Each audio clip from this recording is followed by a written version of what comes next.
Hey guys, welcome back to the Open Chest Anime Podcast. I'm your host, the Anime Collector. Joining me tonight, we have RHYS2753. I haven't had a single bite of my dinner, so I apologize for any spoon and bowl noises you might be hearing. And with us as well is Dan. Hello. I haven't had dinner, so I'll probably be breaking off in a little while to go eat. Understood. I should probably let the audience know that I will be leaving roughly around 2 hours from now because I am running the routes tomorrow and I've got a lot of work. so much work is coming for me in terms of I'm effectively almost working 2 full-time jobs right now. So it's been interesting. Now with that, because I've been saving it this whole time, I ran the route on Saturday and my last stop, I parked in such a way where I was only blocking the house of the customer. And the customer came home while I was working on their cans, and it was a Japanese woman, and she was like, I don't know what was going on. She was somewhat distressed. I'm like, hey, do you need me to move, like, so you can get your car into the driveway and stuff? And she's like, oh yeah, very grateful and everything. So I moved the vehicle, the truck. She gets in there, no problem. And then she reaches into the back of her like SUV, and she pulls out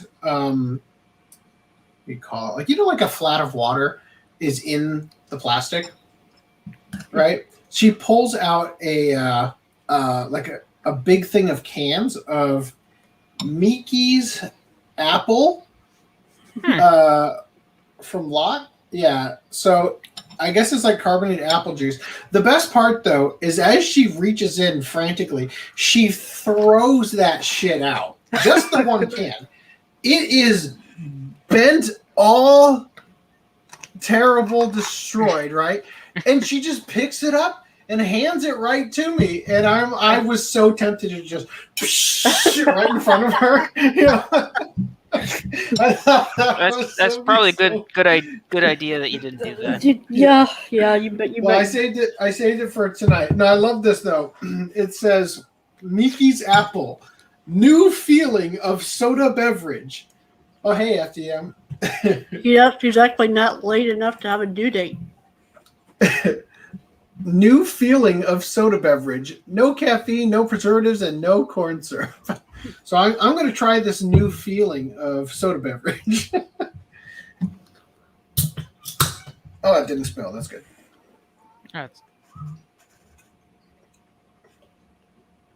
Uh-oh. Uh-oh. Oh, cool. Wait, the first thing you said after taking a sip was uh-oh. I got it. You guys didn't hear it. I got a text message, and it was from my client that I'm doing the editing for, and they never get back to me after 5 p.m. Back to you. Yeah, exactly. So I thought it was a bad thing, but they're just agreeing to my terms. Sounds good.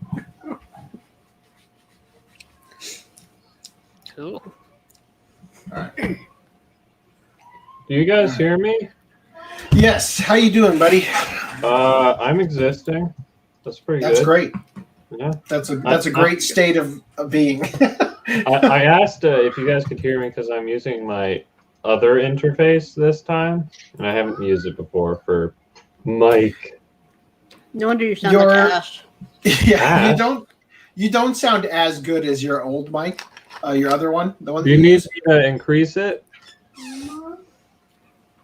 You sound good enough for this shit ass show, but Wait. But my mic is not on my mic.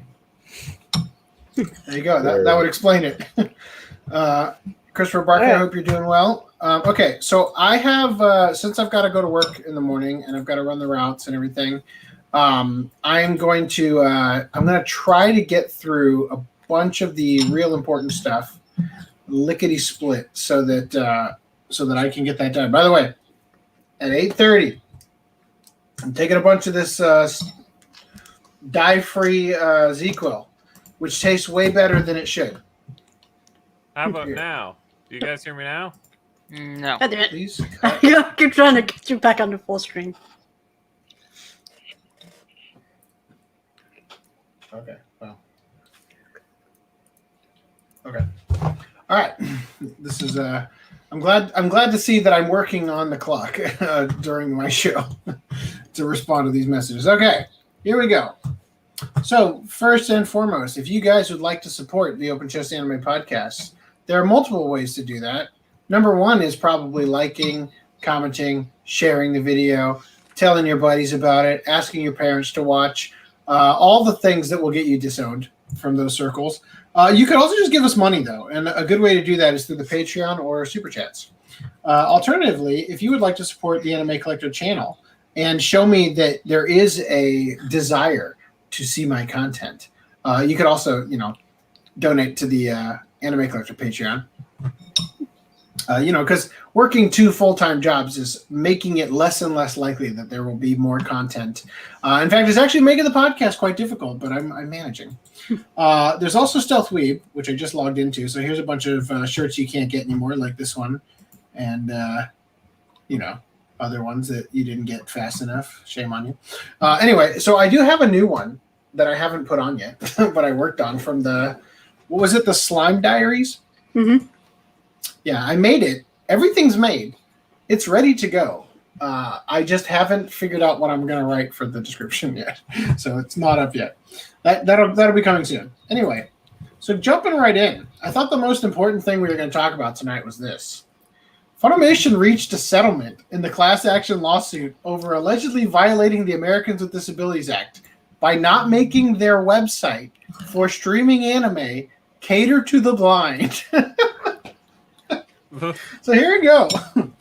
Legally blind person claimed Funimation's shop. I'm sorry, it's the shop. The shop is what was inaccessible. When you're blind and you want to buy merch, when it could just be any shirt, but you need Funimation to tell you, yes, you are buying the One Piece shirt, right? Oh, yay, gonna rep One Piece, and then it arrives and it's the Attack on Titan shirt, but you'll never know because you're blind. Well, unlike Funimation's site, Stealth Weeb offers none of that as well. Hey, I discriminate the blind. No. I think Am I right as an American? No.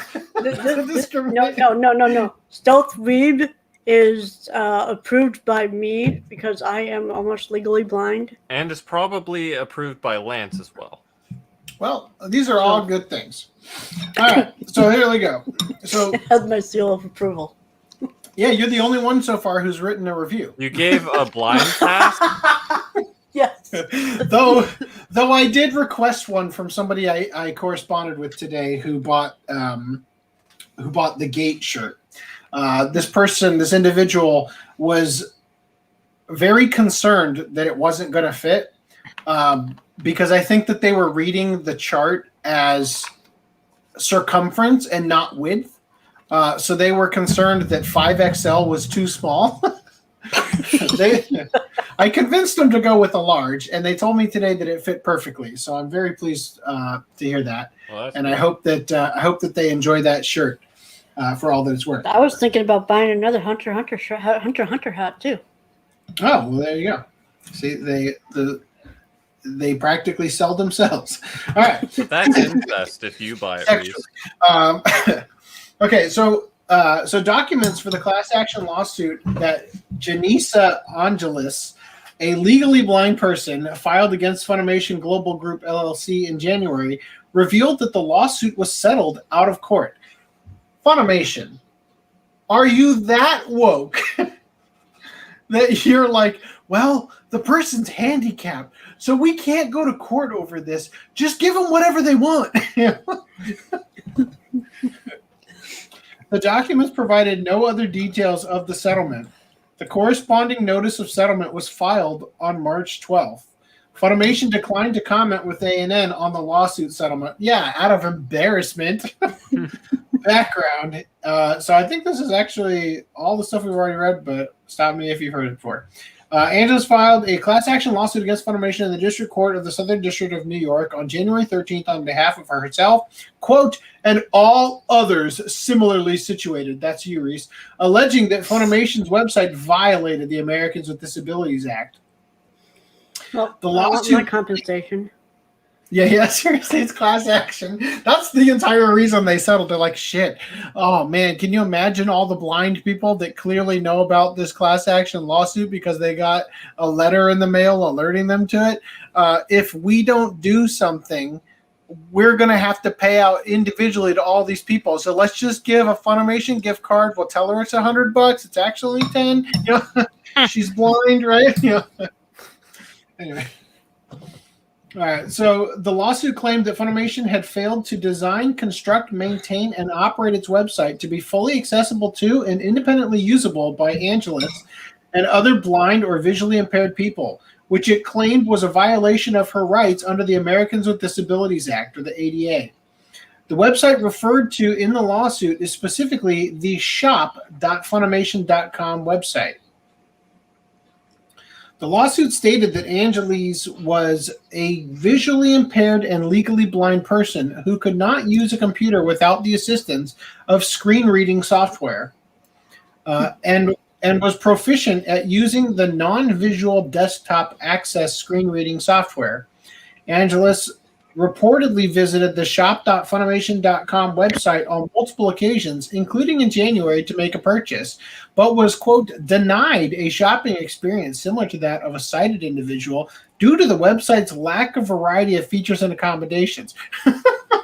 So why are you suing us again? Well, see, my client feels that you inadequately provided her eyes to see with. Now, I like how it's always in the past tense. Like, she was legally blind. Or, like, you know. She got cured. Yeah. Well, it's because it says the lawsuit stated that she was a visually impaired and legally blind person. Yeah, okay. Yeah, because the miracles of Funimation settlement. She can now see!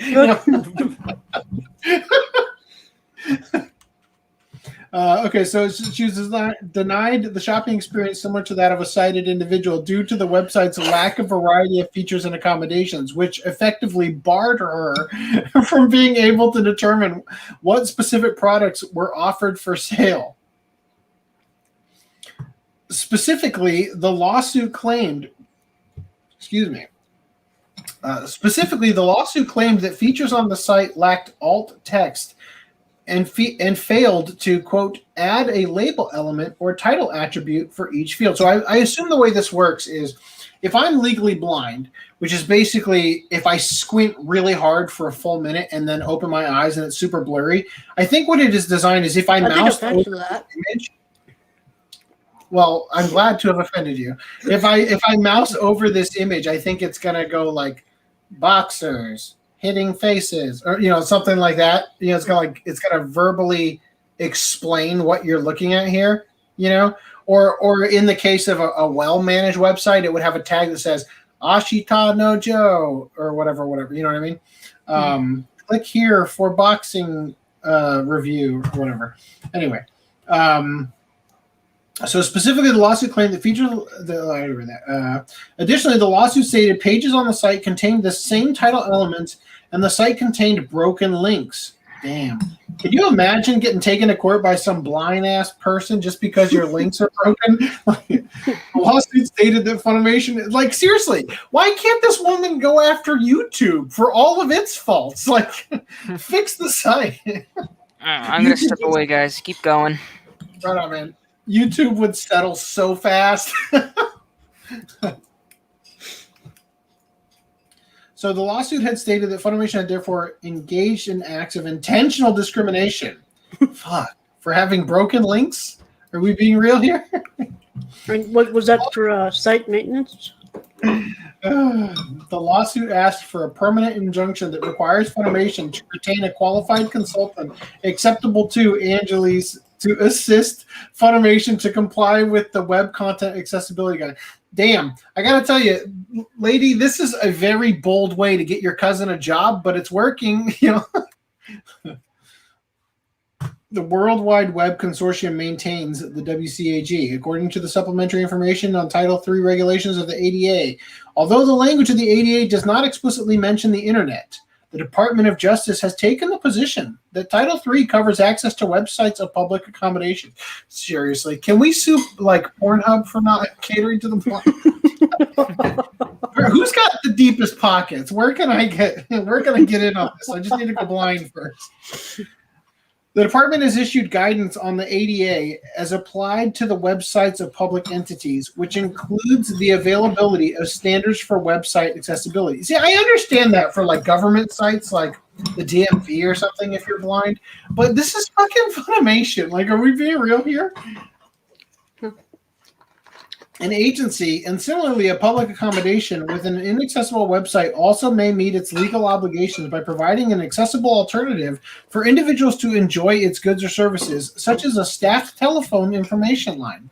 However, such an alternative must provide an equal degree of access in terms of hours of operation and range of options and programs.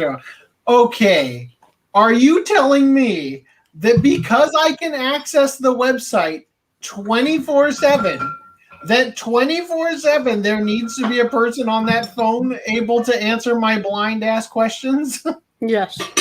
Well, to be fair, because I'm the only one who apparently streams Funimation at like 3 a.m, I'm upset when the maintenance goes down specifically at my prime time. So, am I discriminated against? Yes. I can say with full certainty that you are. All right. The lawsuit alleged that Funimation was a public accommodation in accordance with another section of Title III of the ADA, which states, no individual shall be discriminated against on the basis of disability in the full and equal enjoyment of the goods, services, facilities, privileges, advantages, or accommodations of any place of public accommodation by any person who owns, leases, or leases to, or operates a place of public accommodation. Lastly, the lawsuit also alleged that Funimation's website was a, quote, sales establishment in public accommodations in regards to the New York City Administrative Code, which contains anti-discriminatory clauses against disabled people. Look, seriously, jokes aside, this is going to be the way that the woke crowd destroys what's left of the things they don't like, because it's such a ridiculous idea that your website needs to give a cited experience to blind people that it's impossible. You cannot do it. So it's what's eventually gonna come down to is they're gonna figure out, hey, I know a bunch of disabled people. Let me find out how I can sue everybody. Anyway. All right, so Angeles sought the following: an injunction to prohibit Funimation from violating the ADA and the New York City Administrative Code, an injunction for Funimation to make its website in full compliance with the ADA, a declaration from Funimation that it operates its site, quote, in a manner that discriminates against the blind and which fails to, like, seriously, it's not enough. It's not enough to get them to give you eyes. You also have to make them say, we're so sorry. We operate our site in a manner that discriminates the blind, and we fail to provide access for persons with disabilities as required by this law. Please forgive us. Like, I just want to see a shirt on Funimation that just says "fuck the blind people" in Braille, in fine print in Braille that says "fuck blind people." Hey, when the OCA Podcast store goes live, that will be one of our projects. Awesome. I take full responsibility for that one. I wonder if we can get in trouble for that. Maybe I should retain a lawyer. What are the two colors that colorblind people can't see? Green and red. Is it green and red? Yeah. There's a shirt that it's a red. I think it's a green box with red lettering. It says "fuck the colorblind." Anyway, that's awesome. Okay, so she's also seeking compensatory damages along with other relief, such as expenses for attorneys and expert fees. The lawsuit requested a trial by jury, trial by combat. Draw your dukes, Funimation. Well, there you go. there's the news. I would like to see childlike combat between blind people. They pull out their sticks and just like fencing. Is that scene in Daredevil when he's fighting Elektra in the playground?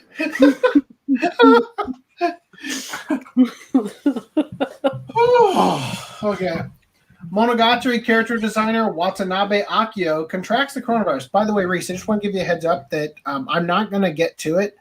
In the games news, there is a Sankaku Complex article, so just prepare yourself for that potentiality that it's going to be lewd or something on your whatever, Anyway, moving on. Maybe I'll get there before we even have to. I don't know. Nope. It's already 7:20, so probably not. All right, an arsonist at an idol concert says he was imitating the Kyoto animation arson attack. That's not something you want to do. Did the images load? Of course they didn't. Great job.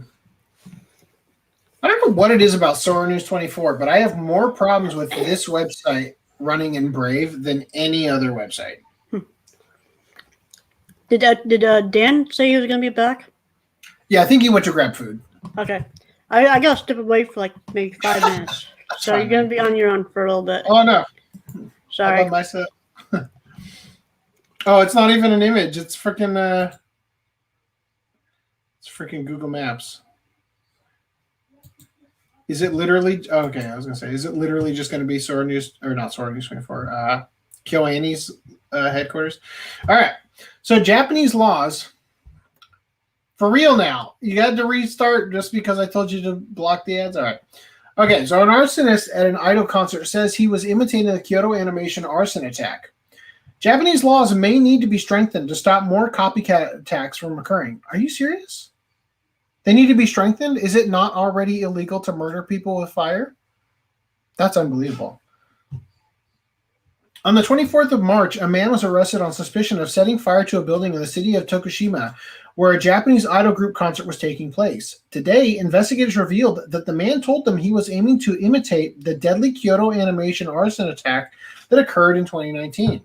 The suspect, Shigeru Okada, an unemployed 38-year-old resident of Tokushima Prefecture, was accused of trespassing on the site of the Acti Annex building on the 14th of March, shortly after a local idol group had started performing at a bar on the top floor of the 4-story building.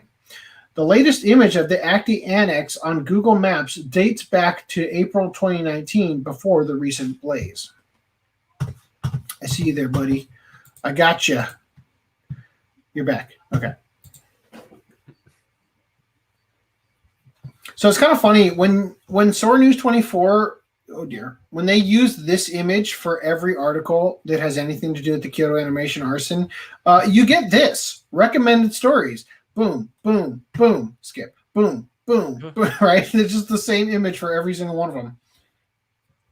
Anyway, okay. So, according to police, the fire broke out just after the performances started at 1 p.m., threatening the lives of approximately 70 people who were on the premises, including customers and the 5 members of the idol group who were all able to evacuate safely outside. The manager of the bar, who was in his 50s, was able to extinguish the fire, suffering burns to his neck in the process. But is he legally blind? At the scene of the incident, police found a knife and a blue-colored metal fuel canister with remnants of gasoline inside. Gasoline appeared to have been deliberately spilled in the hall outside the elevator on the 3rd floor, leading investigators to believe it was an arson attack. Footage from surveillance cameras and a dashboard camera from a nearby taxi led investigators to Okada, who was arrested on suspicion of arson of an inhabited building. During questioning, Okada admitted to the charges, saying he lit the fire in the elevator hall on the 3rd story of the building, burning the floor and walls. He said he was, quote, imitating the Kyoto animation incident, buying gasoline before arriving at the scene in the same way arsonist Shinji Aoba had before the blaze in Kyoto that killed 36 people. So I can't wait till this is used to make owning vehicles in Japan illegal unless they're like electric or whatever. And then I can't wait to see people like hook up the battery of the car to a building and try to like start a fire or something. I think that'd be funny. Assuming nobody gets hurt except for the idiot trying to do that. According to investigators, he purchased the gasoline from a self-service gas station within the prefecture a few hours before the incident. Following the 2019 arson attack, the National Fire and Disaster Management Agency pushed through new legislation from the 1st of February 2020 that requires customers purchasing gasoline in containers to declare their purpose for the gas and show a valid ID. Hey, are you going to burn down a building with this? No, I'm not. Oh, okay, you're good. State your purpose. My car needs it. Okay. Yeah, I ran out of gas 3 miles away. Nah, you couldn't have a car. You live in Japan. Yeah. While it's unclear whether Okada was asked to provide his ID and a reason for purchasing gasoline by staff at the gas station, I mean, does it even matter if he was? Lying is pretty easy. This new incident shows that the government may need to tighten these laws to prevent more copycat attacks from occurring. While Alba's attack was motivated by anger at the animation company for a scene that he believes was stolen from him, investigators are yet to understand the motivation behind Okada's actions. Yeah, I can't wait to hear it. Did the idol kiss somebody that wasn't you? Because people have done more for less. All right, moving on.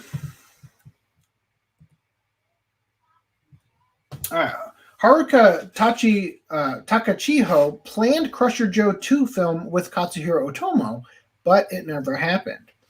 The 1983 first film was directed by the novel's original illustrator, Yoshikazu Yasuhiko. So this is kind of interesting, although it's always great to talk about things that never materialized and have no consequence on us.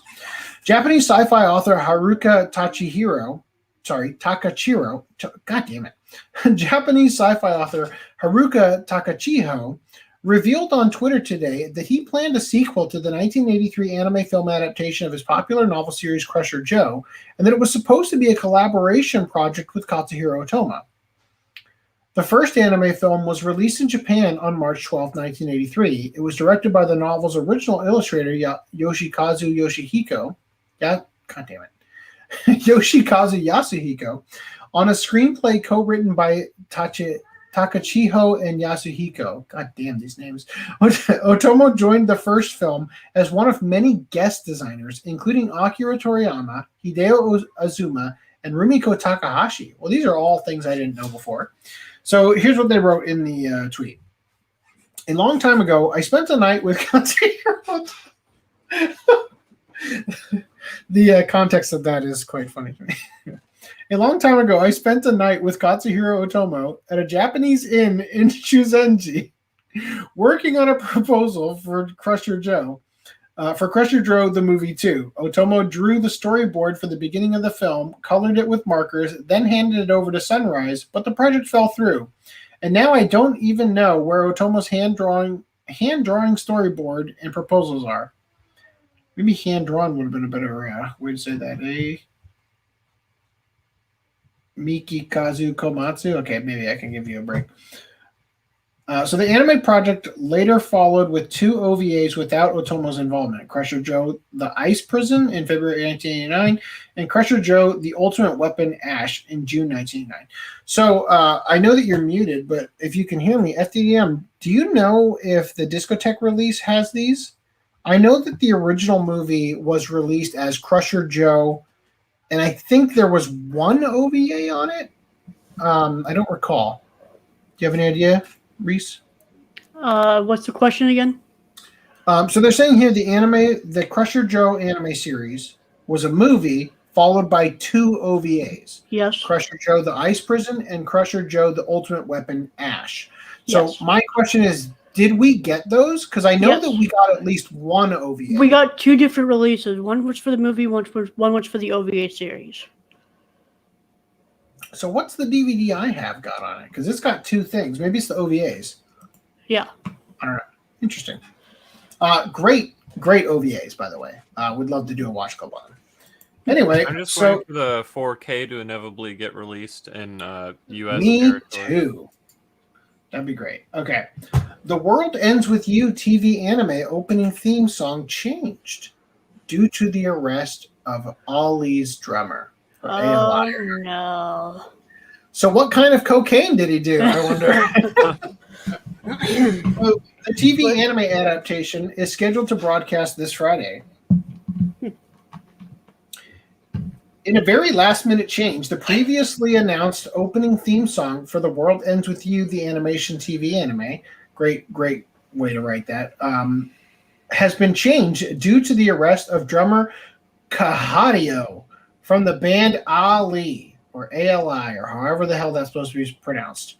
The production committee hasn't revealed what the new song will be, with the first episode of the adaptation still scheduled to broadcast this Friday in Japan. Can you fucking imagine everything that goes into animating an OP? Right. And then just being like, throw an insert song in there. You know? Yeah. Like all the sync ups to the music and all that. The beat, everything just like perfect. And then you're like, well, that drummer diddled that kid, so you know.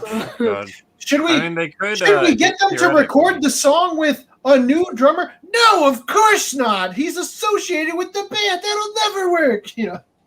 They could theoretically find a song that's at the exact BPM, and then it'll vaguely fit in. But otherwise, they're just guilting themselves by association. It's like, oh my god, just get over it. Like half of the, well, not half of the, but there's a complete subcategory of metal that's like all of their history is, oh, they burnt down churches and all this terrible stuff, and people just find that entertaining. They don't go, oh, cancel them. They burnt down a church. You know, like it's I don't know. There's something distinctly Western or American about rooting for the bad guy.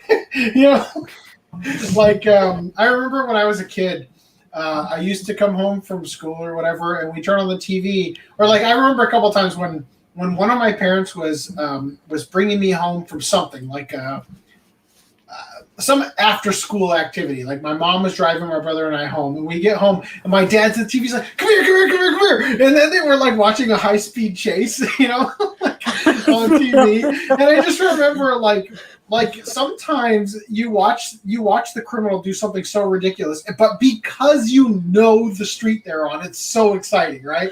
And I remember a couple times where it's like they would drive like off the damn freeway into the weeds, and the cops would go after them, and then somehow they'd get back on the freeway, and the cops would be like stuck or facing the wrong direction, and you'd be like cheering for them, right? Like watching them do that.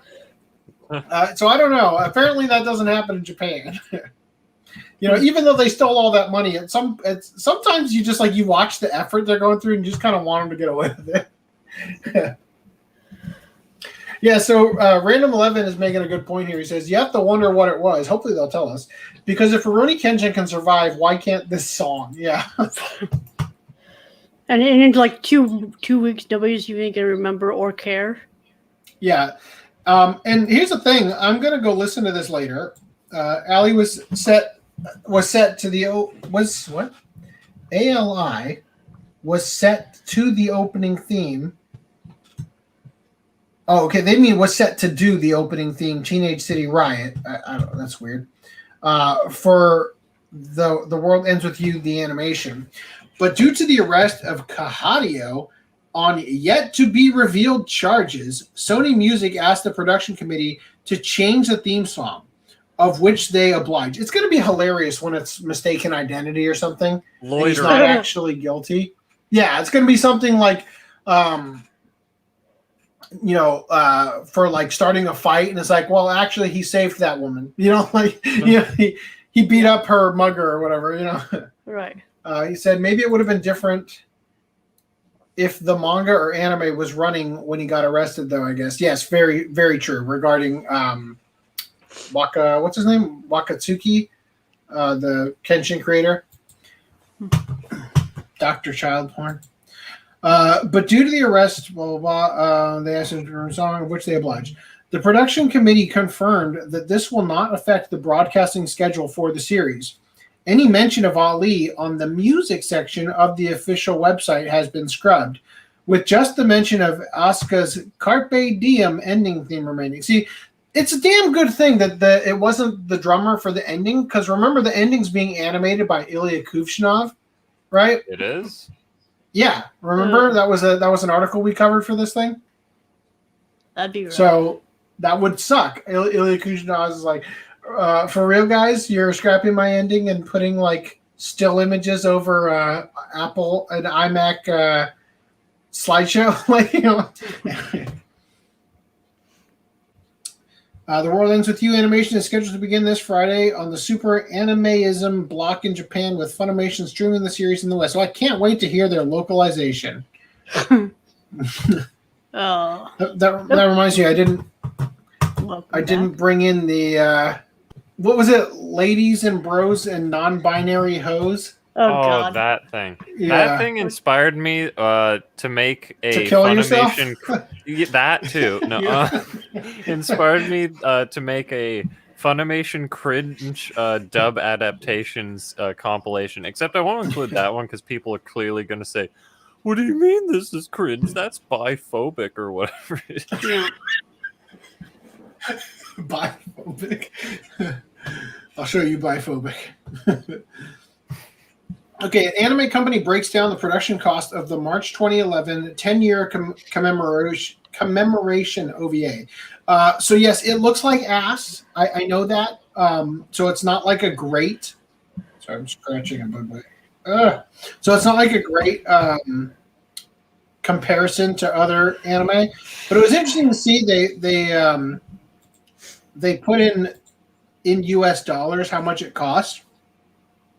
Transportation expenses and accommodation, $877 US. Character design, script, and storyboard, only $600. By the way, it's a 20-minute OVA, I believe. Full 20-minute OVA. So for 20 minutes, for your storyboards and your character design and your script, only $639. Really? Blows my mind. Yeah, that person. We should hire these people. Yeah, I've actually on another planet.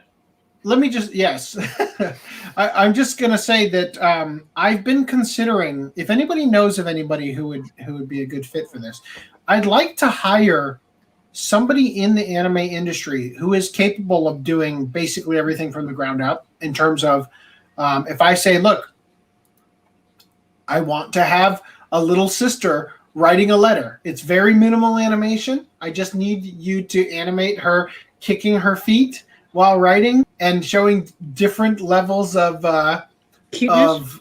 Not just cuteness, but like emotion, because I want to use it for the letters from Little Sisters OCA podcast clip. I just feel like, because I want to hire somebody on Fiverr to read them, so you're not hearing me read them. And I thought it would be funny if it was accompanied by like a little easy animation of a little schoolgirl like writing a letter to her big brother or whatever. And I'm looking. I've got somebody in mind. I haven't talked to him yet because I'm obviously budgeting out my newfound wealth with my new work coming in. But that's something I want to do. So I'm looking for capable people. Real quick, Legendary Anime Fan JP. I'm sorry, Legendary Anime JP Fan 2 says, guys, Horimiya anime you should watch. I've heard this a lot, actually. I'm halfway People through like it or so. Jason Sal says, I will say it seemed rushed towards the end. I'm assuming Horimiya or this thing. I don't know. Probably Horimiya. Horimiya.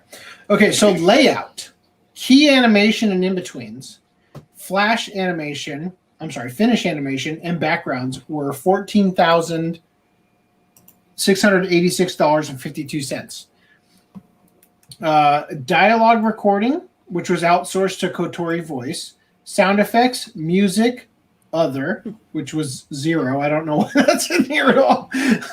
Mastering was $5,755.84. And then post-production, photography, and editing was, so I guess they probably photographed the cells or whatever. Maybe, I don't know. Was $2,475.92 for a total of $24,434.90. Now, I'll just say, I know that this is a tribute to the Tohoku earthquake disaster and all that. So maybe we'd have, a harder time. But I think the story, the rock solid story of one's cucked on another planet, may be able to outperform this if we could raise the $24,000 needed. I mean, who doesn't want to see a guy smack himself in his face with his mustard boner so hard it knocks him out the window towards his death? I think that everybody would want to see that. So,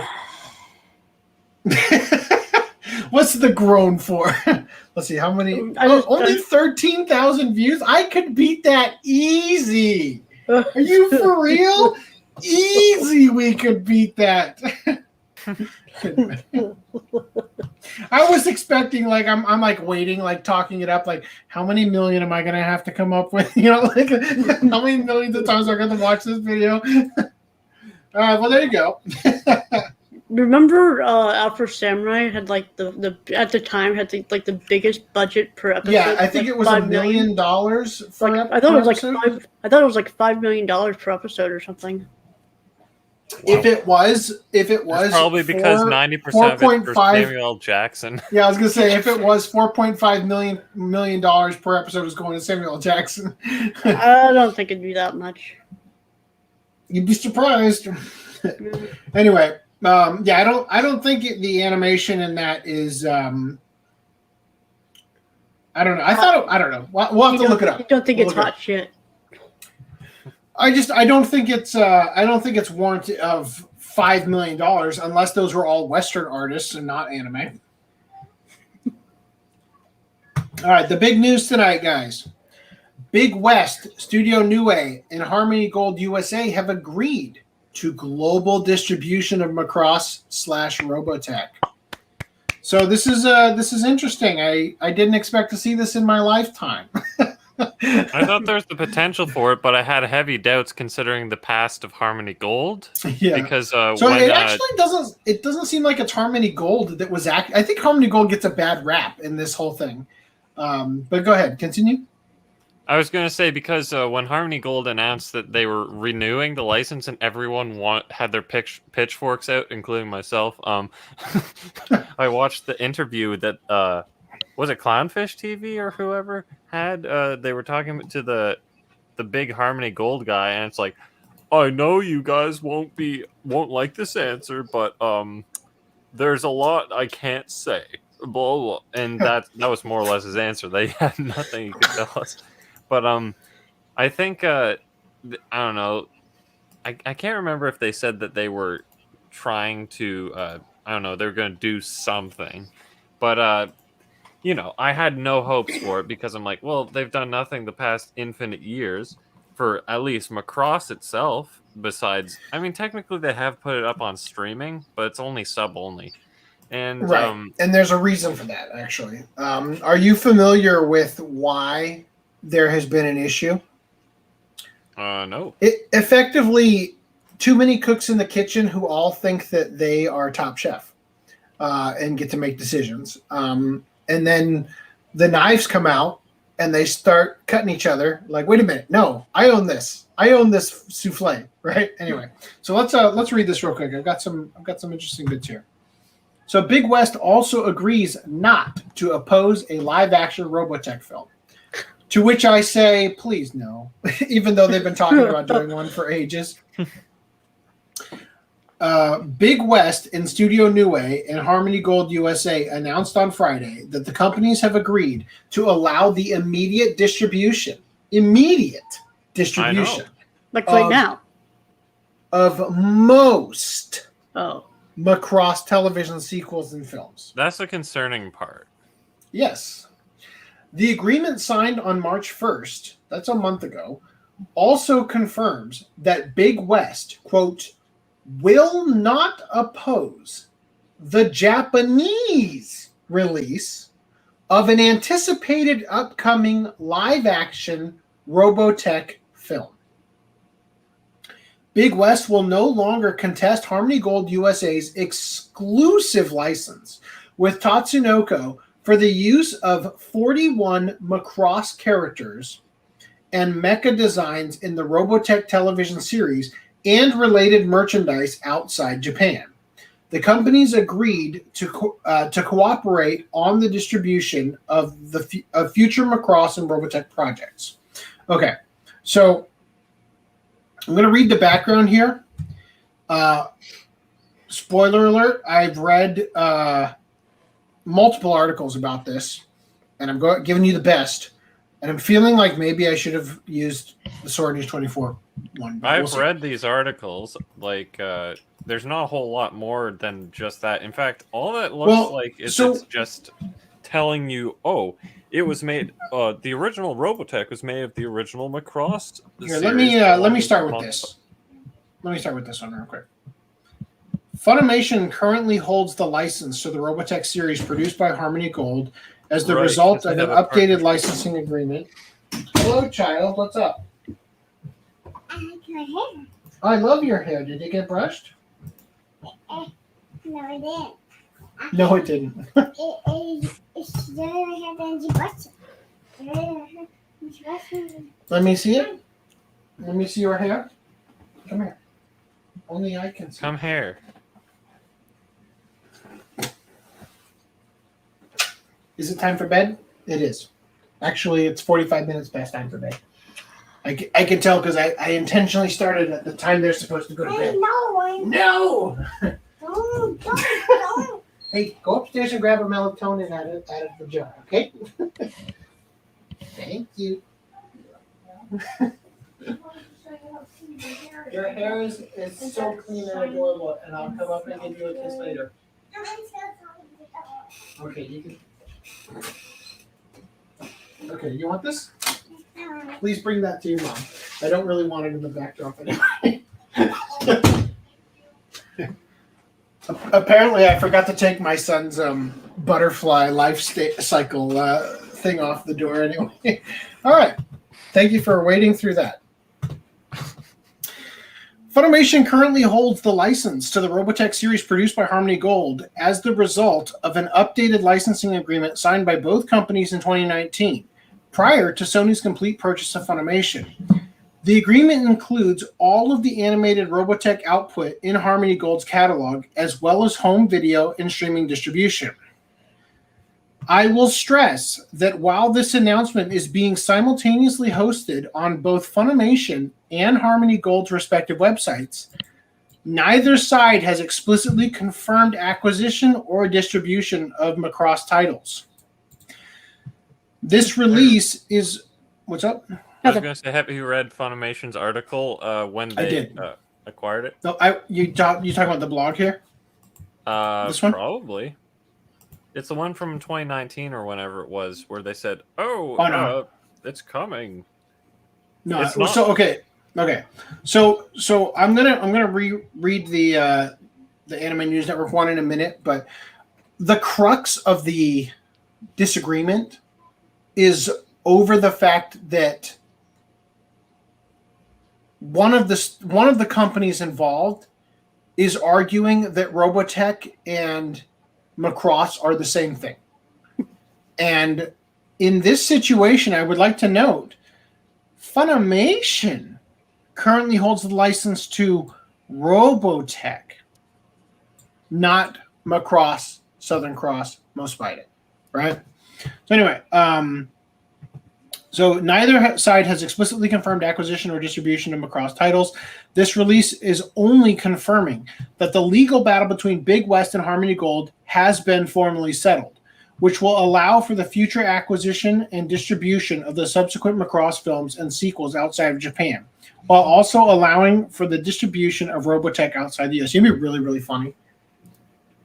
What if the judge, I know there's no way this could happen, but wouldn't it be funny if the judge got confused handling Funimation's different lawsuits and accidentally, part of the settlement, granted this, the blind girl, the rights to Macross. And then it just goes right back into this debate. No, it'd be funny if it just went to Vic Mignogna instead. That would be funny, and then it would just be. It would be a 20. I'm going to release my dub that has me as the main character now. It would be another 20 years of another 20 years of Funimation now suing Vic to try to get the rights squared away back to anyway.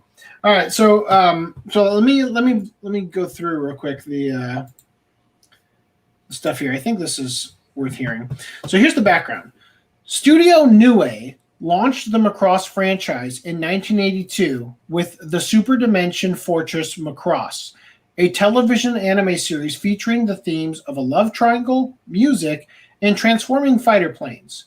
Studio Nue, not Tatsunoko, Studio Nue worked with the advertising agency Big West and the anime studio Tatsunoko Productions as production partners, right? So Tatsunoko is the one that licensed it, but it seems that there were other people in play, Big West and Studio Nue, that believed they had the say on who should be who it should be licensed to and who owns the rights and everything, right? So the franchise spawned 3 more television series, Macross 7, Macross Frontier, and Macross Delta, several theatrical films, starting with the Super Dimension Fortress Macross Do You Remember Love, and several video series, including Macross 2, Macross Plus, Macross Dynamite 7, and Macross 0. Macross Delta ran from April to September of 2016.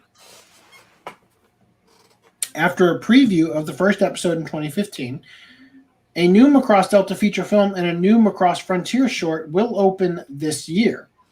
Overseas, Tatsunoko licensed various rights to the first Macross series, as well as 2 anime series, as well as 2 other anime series, Genesis Climber Mospida and Dimensional whatever Southern Cross or whatever it is, to the licensing company Harmony Gold USA in 1984. Harmony Gold USA edited and rewrote the 3 shows into its 85-episode Robotech series in 1985. And for anybody who's curious as to why they did that, from what I understand, syndication in America wouldn't let them put a show that was only 35 episodes, which I think is what the original Macross is. So they had to splice in a couple of shows together in order to get it to be 52 or whatever the episode run needed to be for it to go into syndication. And then they had a third show to make it even longer? Well, what they did was they didn't just grab and slap on the next episodes after the end of Macross. They actually spliced the shows together. Right. So they actually in effectively season 2 of Macross, where they're covering the stuff from Southern Cross, characters from Macross show up because they're reusing footage from Macross. Mm-hmm. So anyway, it's quite a weird experience to watch it, especially if you, like me, had just watched the original shows that were all amazing in their own right. Anyway, overseas, Tatsunoko licensed them to the licensing company Harmony Gold. Harmony Gold edited and rewrote 3 shows into its 85-episode Robotech series in 1985. Harmony Gold USA went on to produce sequels, including 1986's Robotech 2 The Sentinels and 2006's Robotech The Shadow Chronicles. Harmony Gold USA also signed 2 live-action Robotech motion picture deals in 2007 with Warner Brothers and in 2016 with Columbia Pictures. No live-action films have yet been released, but Jason Fox from Wonder Woman was writing a script for the Robotech film. Now, Robotech The Shadow Chronicles, that one was released by Funimation many years ago, originally. So I'm assuming that's where the rights were. It's coming full circle, I guess, for them getting the rights again. Well, see, I think they renewed the rights in 2019. I think they already had them back in the day, and now they renewed them in 2019. Anyway, so in a 1991 agreement, Tatsunoko granted Harmony Gold USA the exclusive right to exploit 36 episodes of Macross, 25 episodes of Mospida, and 23 episodes of Southern Cross. So does that equal 85? 36 plus 23 is 59 plus 25. No, it does not equal. It does not equal 85. Anyway, So they had the exclusive rights to do that for 10 years. The two companies extended the agreement in 1998, 2002, and then in 2019. So here's how the litigation has gone. Around 1998, Big West filed against Tatsunoko, claiming it, not Tatsunoko, had the rights to make sequels to Macross. A 2003 court decision ruled in favor of Tatsunoko, notably saying that Tatsunoko had the right to license Macross to Harmony Gold USA, but Big West retains the rights to 41 of the original designs used in the series, which effectively means that Tatsunoko is allowed to let somebody else release it outside of Japan, but nobody gets to make new stuff except for Big West. Big West. As a result of those proceedings, Tatsunoko and Harmony Gold USA's agreement in 1998 revoked Harmony Gold USA's right to make sequels to the 3 shows in question. Is that for me? Are those cookies? Thank you. Whatever they are. I appreciate it. Get yourself a wife who bakes. So Lishansky did the math like a for me. waifu in general. Oh, they're raisin. I'm just kidding.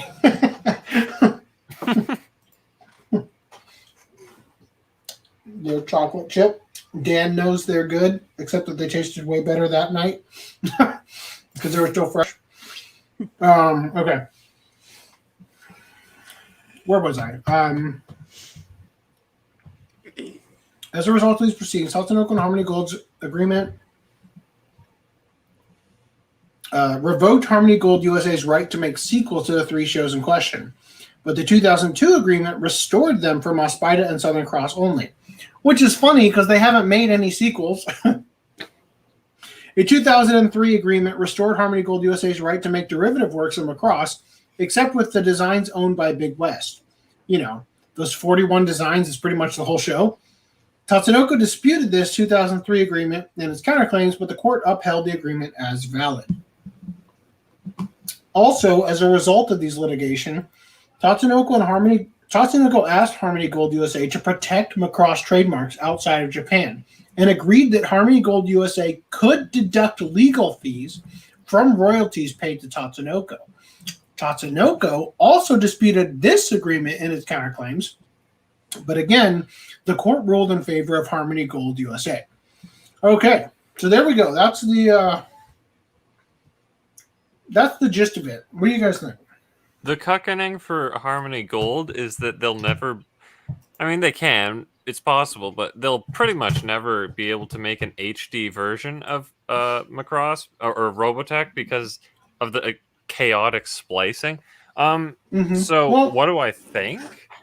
I could have sworn that I heard before that it was like Harmony Gold was like, oh yeah, we just straight up own the rights to the whole show originally or something. Well, think about this though. When they spliced that together, they had to do it on film reel. Oh god, even worse. So they have the film reels. So they could make an HD release, right? Wait. Oh. So you're saying that they have the masters that were originally in HD or whatever? Well, they probably I'm guessing that the way it worked for them was the same way as when Funimation got Dragon Ball Z. Funimation has a film reel copy of the film reels for each individual episode of Dragon Ball Z. Right? So I think that Harmony Gold probably has something similar, and they spliced those together to combine the different series. That's what I think they have. Apparently, Random 11 says there's an HD version of Robotech on Amazon Prime, so maybe you're right. Unless it's a fake HD. Now, interesting thing is that on Twitter, when Savakis was talking about it, he made a mention to something like that there was no HD of it, or at least not in the West, because of this whole issue. But now, I don't know. I guess because of it, we can get it theoretically, because Japan had HD. Even though I could have sworn they said something about, they upscaled it or something because they didn't have the native scans. Well, So- Random 11 just said, looks like it's gone now from Amazon Prime, so maybe we'll never find out. Maybe it was the Shadow Chronicles Robotech that was up there. I mean, I know they have Macross and really? the other two shows on Amazon Prime subbed. But Macross it would be a tragedy if that gets lost to time and never gets an HD scan. Well, the thing is, the footage I've seen, I can't tell though. It looks like it's almost both. It feels almost like they did do a native scan, but the thing is, their material is like a copy of a copy, or something to that degree. Unless they have new materials, I don't know. Savakis had that tweet that I sent you guys. That would be more clearly worded. When did you send that tweet? I think you said, is there anything interesting in this? Because it was his main post or whatever, and then I just kind of scrounged through all of them and said, only really these two. Yeah, I love how I asked if anybody was willing to curate that stuff and then didn't put it in the doc. Whoops. If you want to find it and talk about it later. Yeah, sure. I'll take a look. Dan, have you seen Robotech? Or Macross? Or Macross? No. I'm gonna guess he's not here right now. That's fine. So look, bottom line, it'll be interesting to see. It'll be interesting to see what which of the most are coming over here. And it'll be interesting to see who gets it. Probably Funimation. I hope by most they mean that, like, I don't know, redundant recap films aren't coming over here, which I'd be kind of okay with, honestly. Maybe. It'd be funny if RHYS got it and it turned out that they end up getting the entire catalog, like the Gundam stuff. So it'd all be underneath Nozomi. Like the two big mecha series. So I both do and do not want Funimation to get it. I feel like it would be cool. I do want them to get it because they'll dub it. Price point, yes, and the dub. I don't want them to get it because there's a feminine male character in Genesis Climber Must Spider named Yellow. That they're totally gonna Belmont or something. That they're gonna make trans. so you do want them to get it because they'll dub it, but you don't want them to get it. But I don't want them to get it because they'll dub it. Yeah. Precisely, Kurt. I'm glad you're paying attention. Yeah. I think a Funimation style release where they have a slipcase on a single Blu-ray case would be kind of cool. The prospect of any of them getting dubs in general is just mind-blowing because before we were like, oh, I don't know if we'll even get these. I'll say this. If send it private chat then, if you found the tweet. So I'll say this. If I would prefer it if Discotech got it, because I know that there already is a dub from ADV from Macross. And I know that there's extensive liner notes from Animego.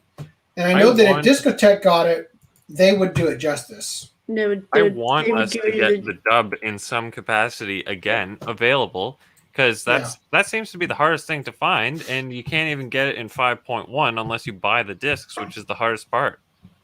Mm-hmm. And I sent them in the private chat. And Discotech would at least try and give us the kitchen sink for that kind of a release. Oh yeah. Yeah. Or Sentai will get it and they'll do an $800 limited edition. Oh no. Just because of ADV. No. Well, I'm glad I don't have any interest in this series. It's good. Like I'll give it that. It's good. Okay. Oh man, shut up and take my. Okay, so I'm seeing Kaiju there, and I was like, God damn, that needs to be on every single post that Sentai does promoting Kaiju. Like, it would change it. Shut up and take my money for a dub. Yeah. For Kaiji. Hold up. There's supposed to be tweets before that one, I think. Maybe I opened the wrong one first. No, I opened it that way as well. I don't know if the computer version of Twitter. The way that you do it, perhaps click on that, close that, and then scroll up. We're learning together.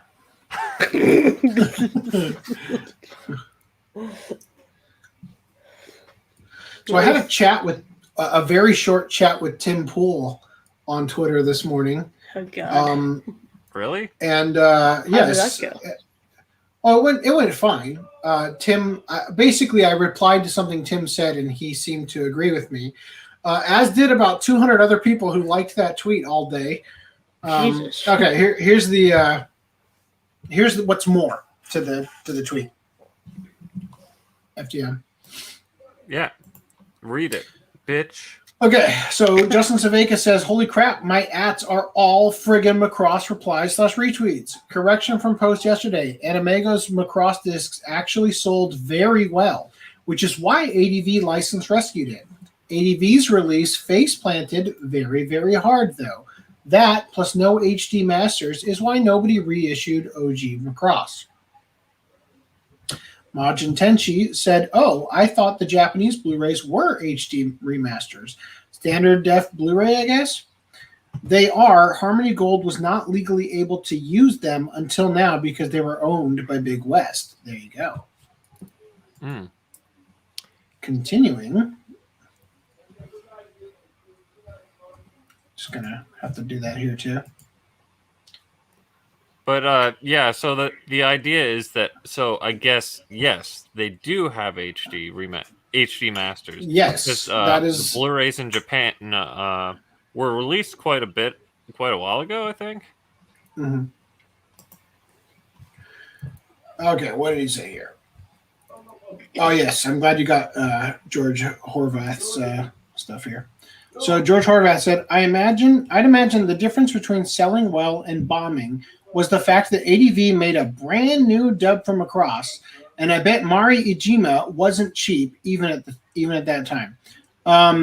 Wait a minute. So they made a brand new Japanese dub? No, she's in the English dub. Really? Does she speak English and Japanese? Is that? Yeah, she's in every single dub ever made, even the Macross. Oh. Even Robotech, I think. It's great that someone who, quote, isn't cheap, even at that time, is in every dub ever made. I'm glad we're wasting our money on her. Yeah, she's an enigma. I wouldn't be shocked if Southern Cross and Mospida performed better financially because they were sub only. She's the voice of Lin Minmay, isn't she? Yeah. She sings the songs. That's why. Gotcha. No, she does the dialogue. Yeah, but I'm assuming that they used her because she probably sings Zero G Love and all those other. Oh, you mean so she Silver has a Moon, ton Red of Moon. singing, so so that's why they would use her for both. Is what I'm saying. That would make sense because I think there are English dubs of the songs. I'm not sure though. But here's my conclusion that the Macross But Justin Savakis then goes on to say that doesn't make any sense at all. Why would adding a dub make sales lower? More likely, the market was already saturated for that show. Anyway, go ahead. What were you saying about the Blu-rays? I was saying my conclusion is that the Blu-rays, the masters weren't in great condition. There's like a decent amount of dirt and like pubes and and you know what? Hold on. When we get Once Cucked on Another Planet made, I'm gonna have him do it on cell, and I'm gonna ask him to please leave a pube every like nth frame. Dude, they animate the pube to like go from the top corner and make its way all the right way to the like left corner. like have it be like a flip book. Like I watch it make its way around the frame. It's like a stop motion. Just play with your pube on top and have it interact with the main character. Watch the pube make its journey around the frame. Okay. I like how easily we got off topic for that. But hold on. Okay, so and the other thing is that like I don't know if it was a small. You know how it's like 32 millimeter, 8 millimeter, and all that stuff. I feel like it was not, the best millimeterage because it doesn't look turbo high detail, but it's definitely better than what a DVD would be. Mm-hmm. So Random 11 said this. I unfortunately can't click on the link though. I should talk to the guy who makes StreamYard and see about making there a way for us to do that. But he said that one. He says, see the link above for HD Robotech. Pretty sure that is the original show, not any of the sequels. There's only 2 sequels to Robotech. Shadow Chronicles remastered. And yeah. So digitally remastered is probably means that they recut it digitally from the cells into digital. Like, what do you call it? They probably took the reels in a digital format and recut the show to be like a little bit tighter and obviously more higher quality because you're not working for an analog. That's a little bit more variable. You're working through the digital scan or whatever. Or they only stored it in SD and they upscaled it. Right. Very possible. Very possible. Yes. Okay. So he also said, I wasn't talking sales because I'm sure Macross sold better. I said financially. So I meant it I meant it more as in ADV might have lost less money on those 2 than Macross because of the dub costs. I highly doubt any of the 3 were profitable for ADV by any means. He says, oh, gotcha. Yeah, I'm sure they lost more money on Macross, but it seems like there was more of a passion. That was more of a passion project for them. Like New Type USA and all the other trash bonfires they had going. Yeah. Don't know why they were wasting their time with that stuff. Honestly, Macross was kind of in a screwed if you do, screwed if you don't situation. ADV's release only came a handful of years after Animegos, so doing a sub-only release might not have done well enough. But making a dub with or without Ijima or Lijima, the way that Hirohei would say it, doomed it to failure too. What's the? I'm fairly certain nobody got anything from Big West. Oh, the tweet. Is this a Michael Toole cup of coffee? Well, I'm wondering, maybe the tweet I tried to link you was that deleted tweet. Unless maybe. I literally just gave you, I am fairly certain no one got anything from Big West. You did. That's what you linked me. Okay. Or at least that's what I could see. Maybe it should be on stream in the archive for.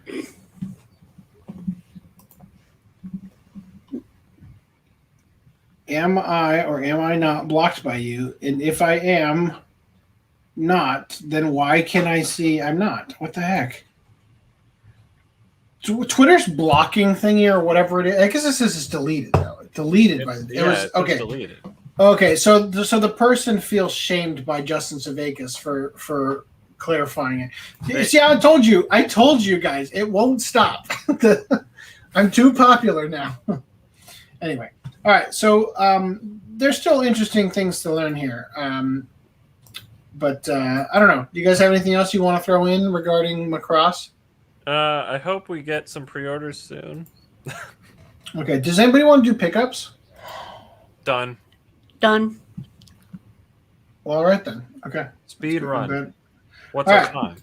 So we're at an hour and 13 minutes in. So in another 17 or so, I'm gonna take that as equal. So I just want to share this. 11 Arts is there to save the world by canceling all the wrong thinking cosplay thoughts. I don't know if anybody saw this, but as you can see in my screen recording here, at 11 Arts is retweeting trigger warning, racism, Feisty V, whoever this cosplay thought is, has so wrong funny. thing. The idea that this company professional whatever is reposting stuff that shows the N-word on it, and like, right, that looks professional.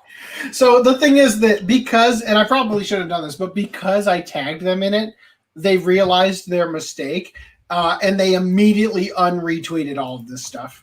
Really? But I thought it was worth, for posterity's sake, showing it on the podcast to shame them and their social media person. Social justice media person. That's pretty much what they are, yeah. Also, the Anime Man's here for some reason. Okay, moving on. All right. So, Penguin Drum crowdfunding campaign meets goal in 3 minutes. Or the more interesting and exciting way of saying that, Penguin Drum crowdfunding campaign meets goal in 150 seconds. Wow. So the goal was $90,000 US. Now, I want to remind you, we looked at something tonight that said that a 20-minute anime costs what? $24,000 US to make a shitty one? Penguin Drum almost 4 episodes. No, this is a compilation movie. Yeah, most of the work is pretty much done. Editing. Yeah. $90,000 to edit to edit the show into a compilation movie called, and I'm not even joking here, Recycle of Penguin Drum. This is with some new scenes, mind you. Yes. 150 seconds is what it took to get the funding. The project is funded at $468,000, almost $500,000. So, Penguin Drum Watch Club win? I don't want to rewatch it. What? It wasn't good enough to fund in 150 seconds? No. It was weird. Oh, what? Lashowski says Penguin Drum Part 2 Blu-ray is hard to find at a good price. So pissed I got booted off of my Sentai order ages ago. Damn it. I haven't picked it up because I thought, well, I've seen it and I didn't like it all that much, so I'll hold off. So, real quick, I want to address some of the chat here. Unless it's one of those Sentai re-releases that they, for some reason, just... Did they re-release that like a complete series set? I don't think so. I don't think they did. I can't remember if I have 2 discs or 1, but I've got the DVD version. I just want to address some of the chats here, and I'm when I like clock out, like before I leave, I'm going to try to go through all the chats that I missed before I leave. Random one says, you missing / skipping JoJo discussion. So JoJo discussion tonight, if we did it, would be episodes 14 through 26. So I will be here for the full one where it's going to, we'll talk about it in its entirety anyway.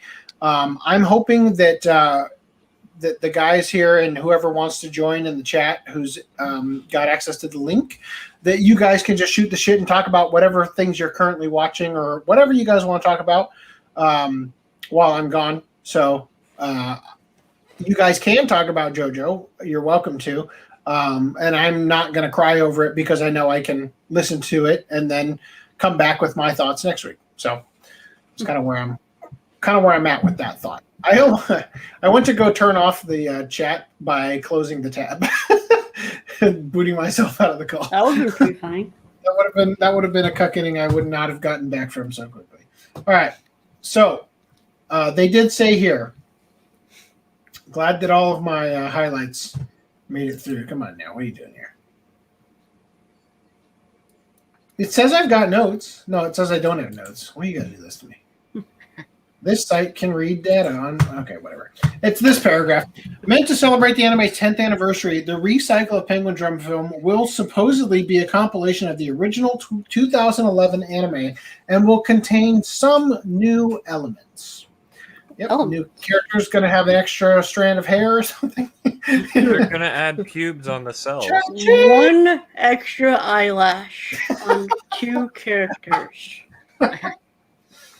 The crowdfunding campaign was meant to build money towards its production, as well as other projects planned for the anniversary. So, yep, that pachinko machine and all that shit, yeah. All right. It might get a 5-minute bathroom Commercial? scene OVA on the DVD release. Not on the Blu-ray release, but on the DVD release. Okay. So, 3rd editions has completed. It has reached its goal. Oh. They have taken my money. That's unfortunate. Yeah, the question is, would they have reached their goal if not for whoever did this? Whoever put in. I'm seeing a trend here. Dude, the exact amount of money needed to take it from where it was. Oh, I deleted it. Right? You know? Oh no, I didn't delete it. It's still here. What's up? Oh yeah.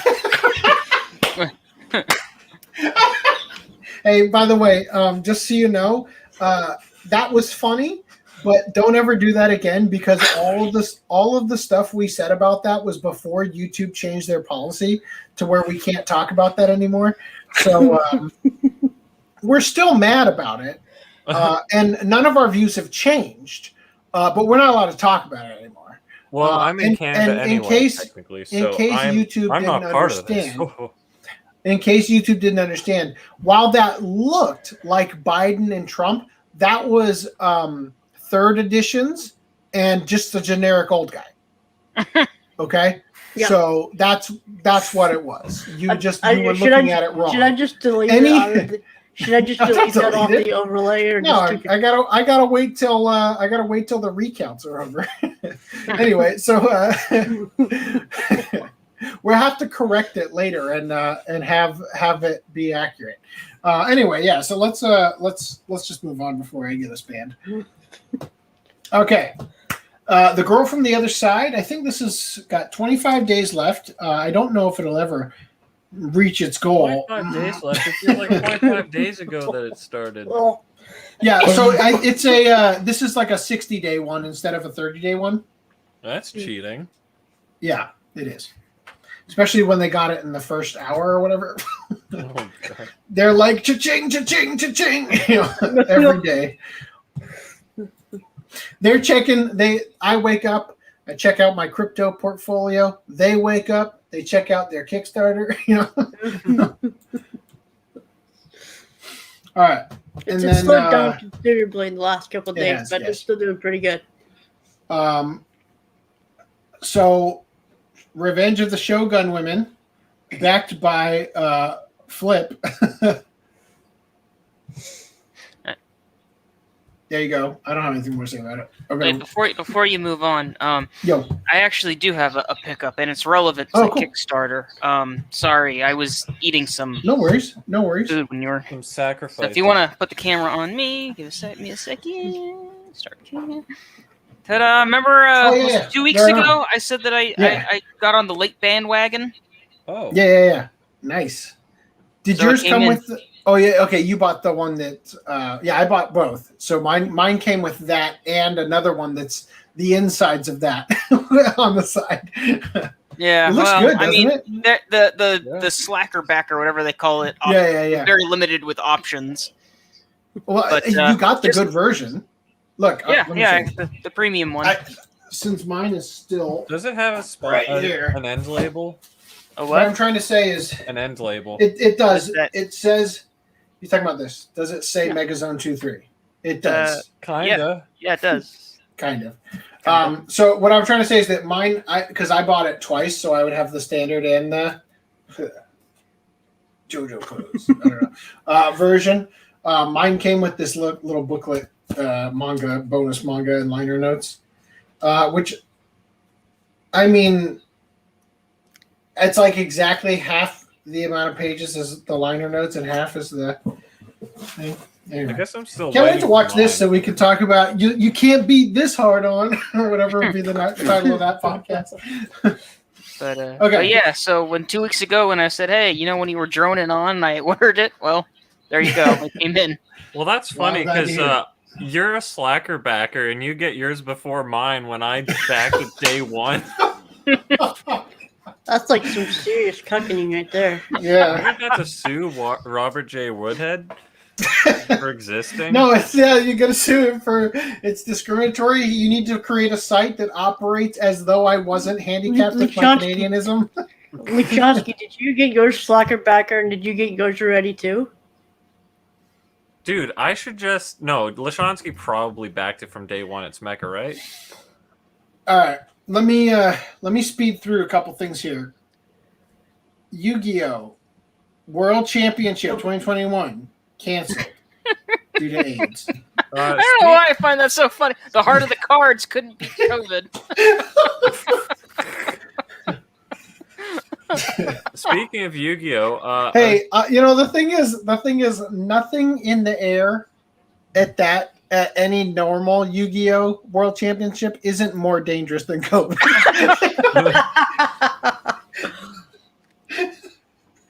Interesting though. I was browsing blu-ray.com, and in like the related tab or whatever, it showed Yu-Gi-Oh Blu-ray, and I'm like, what? Because I don't know, like there's a lot of these listings for upcoming Blu-rays that never get released in that form. Because like Pokemon had a complete collection listed for the longest time, and then they released one for season 1. But it was a different listing. But anyway, so this Yu-Gi-Oh one is foreshadowing potential upcoming Yu-Gi-Oh Blu-ray for season 1 or the original season. And apparently, so I know he's probably holding a card, but I can't not see him like with his hand on a woman's back and like his other hand ready to slap it on the ass. Right? It's that smug look he's got. Well, yeah. I mean, that is Yami Yugi for you. The one who gets laid. The Chad Yugi. But yeah, apparently Germany has Yu-Gi-Oh Blu-rays for the original series. So I kind of want to buy one to see if it's any good looking or if it's just SD on Blu-ray.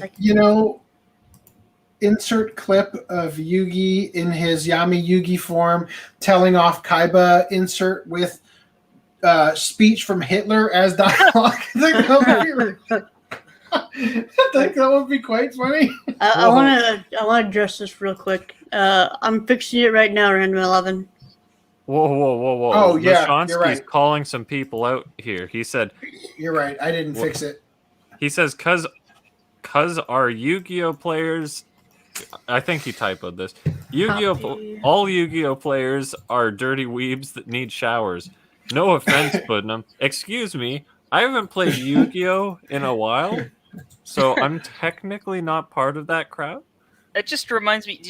What was the show? I think it was Akihaba's Strip or Akihaba Trip or whatever it was. Akihaba's Strip. That one where they were parodying Yu-Gi-Oh! When it was like you see it from the guys that are playing its perspective, and it's all like the monsters are being summoned and whatnot, and then it goes to the audience's perspective. And it's just two fat, sweaty dudes. So really concentrating on the game. When I moved back to California.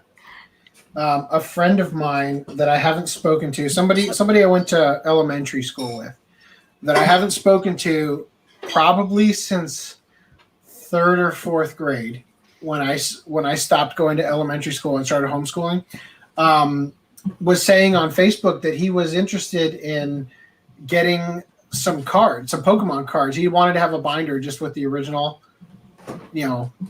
first edition cards, where he was looking to build up a deck. And I'm like, hey, I've got a bunch of extras. I could probably help you fill that out or whatever. The goal was that once I got through the storage unit and got everything found, I would have been able to give him the stuff. I still haven't done it. But that guy, I wanted to, as an exchange for giving him the free cards, I was going to do a history of the anime collector segment where I could talk to him about the fact that he was in the World Championship Yu-Gi-Oh duel in Japan when he was in 5th grade. He actually went to Japan to fight the Japanese kids. It was either Pokemon or Yu-Gi-Oh. I can't remember. But I wanted to hear that story and maybe get the home movies from his mom. Cut them in. Anyway. I cannot update the description on stream. I know. I'll okay here. You got to do that later. You are totally right. I totally spaced on it. I'm gonna send you. Here's the link. No. Yeah. I'm sending it to Random 11. I'll fix it later for the actual. Are you blind? He's gotten 2 links. I just sent it in the chat. Oh, okay. Thank you. I got you. But okay, appreciate it. Sorry about that. You are totally right, and I'm glad that somebody saw that because now it's going to get fixed, or I'll forget about it. Maybe, who knows? I'll fix it as soon as I'm fixing to leave. Anyway, Are you Okay. talking about the doc? I News. was talking about the Animego Kickstarter. Oh, okay. Yeah. Well, whatever. Okay. Netflix to stream live-action Gundam film. Jordan Vogt Roberts to direct. So Jordan Vogt Roberts is the director for the live-action Metal Gear Solid film. So it's clearly all the eggs are in one basket with Legendary.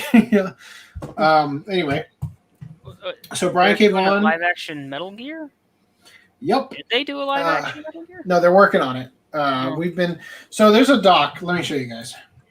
It's not extremely well curated, but it's decently so. Oh, this is the best, fastest internet anybody's ever seen. Lightning speed. No one's ever going to top this internet. I don't know, man. Come on. I have a pretty competitive game over here. Dear God, are you serious with how slow this is? All right. Well, it's not a. Don't worry Here. about it. If it's... I got it. It's right here. Oh God, I just started it over. I'll let it go for a second. We need a new header for the group. Yeah. We've had that going on at the anime convention thing for like 2 years now.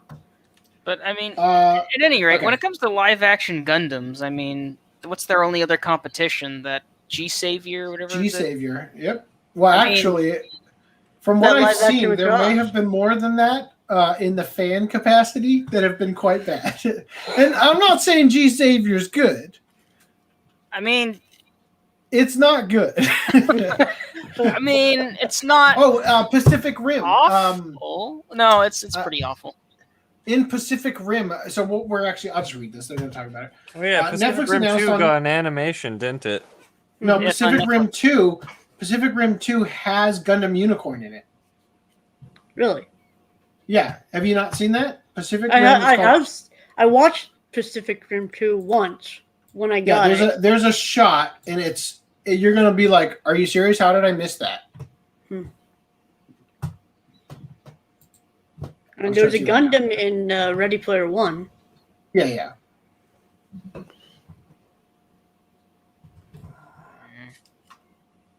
Come on. Did you type the end? You didn't.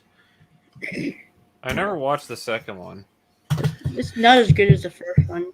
Well, I saw Exactly. one. What is it? All of the mechs they move like frickin' I don't know, regular people. Like they're not bound by physics, and Yeah. all the camera movements are just like flying whatever cameras. They don't like use all these grounded, like from the human's perspective type deals. You seen it? There's a scene, pans around. Oh, okay. Gundam Unicorn takes place in Japan. Might be supposed to be a statue or something. That might actually be the statue in Odaiba or whatever. Did they get permission for that? Because Yes, this is that's- how that's- references work in Japan. That's part of this article here. So I'll read it to you.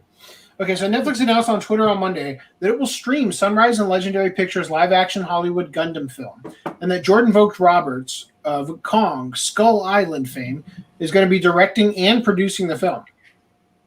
Comic book author Brian K. Vaughan of Why the Last Man, Ex Machina, and Runaways will write the script and serve as an executive producer for the film. Legendary's executive vice president of production, Cale Boyder, of Pokemon Detective Pikachu producing fame, will oversee the project. Boyder, great name, appeared with Bandai Namco Holdings president and representative director Mitsuaki Taguchi at Anime Expo in July 2018 to announce the adaptation. Robert Napton, former Bandai Entertainment director and marketing and Legendary Comics current senior vice president of publishing, moderated the panel segment about the live-action film project. So I'm noticing some things here that are making a lot of the things I'm about to show you not matter, but whatever. Napton and Sunrise executive expert for film production, Ken Iadomi, revealed at a talk at a Project Anime Industry presentation in March 2019 that the Gundam Unicorn's cameo in Pacific Rim Uprising helped create the relationship between Sunrise and Legendary Pictures and set the scene for talks about the Gundam film project. Iadomi said that although contacting the right people for the deal was difficult, the CEO of Sunrise was very easy to convince. Another factor that made the negotiations easier was that Legendary had less people, so decisions could be made quicker. The Gundam franchise's new work unveiling event in April 2018 had listed a tentatively titled Mobile Suit Gundam UC2 project that would have an overseas drama format. Oh, fuck. It's going to be like a soap opera, or not a soap opera, what do you call it? A telenovela. Anyway, the listing said the project takes place in Universal Calendar 0104, which would launch in 2022.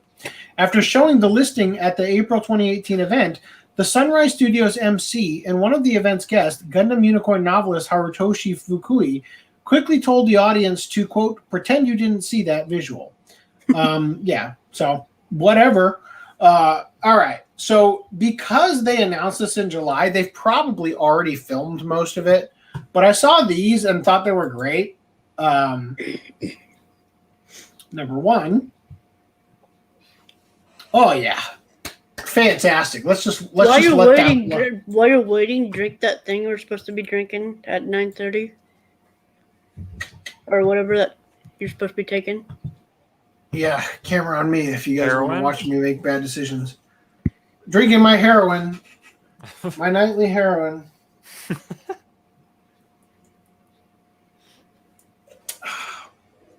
That's page unresponsive, motherfucker. All because I hit refresh. Okay, the tweets are loading. That's good. All right. Okay, here we go. Just want to check this one real quick. All right, whatever. Okay, Nick Offerman for Rambo Rao, the only correct choice. To which you may have watched on my Twitter where I said, actually, Jordan Vogt Roberts directed Nick Offerman's comedy special for Netflix. So I could see this being a thing. But as I said, if they actually, we're talking about this all the way back in 2018, they probably already made all their casting decisions and everything. So that's sad. Also, in a similar vein, Henry Cavill as Bright Noah. He'd probably do it. Oh, it. yeah. We totally need to see that full screen. Let's just click on this one so that I can... God! Internet! Okay. Well, thank you. Great job.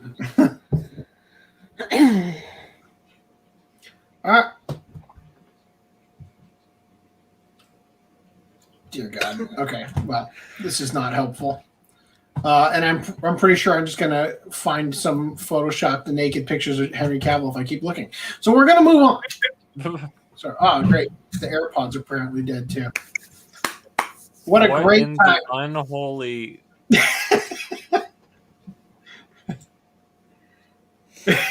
Alright.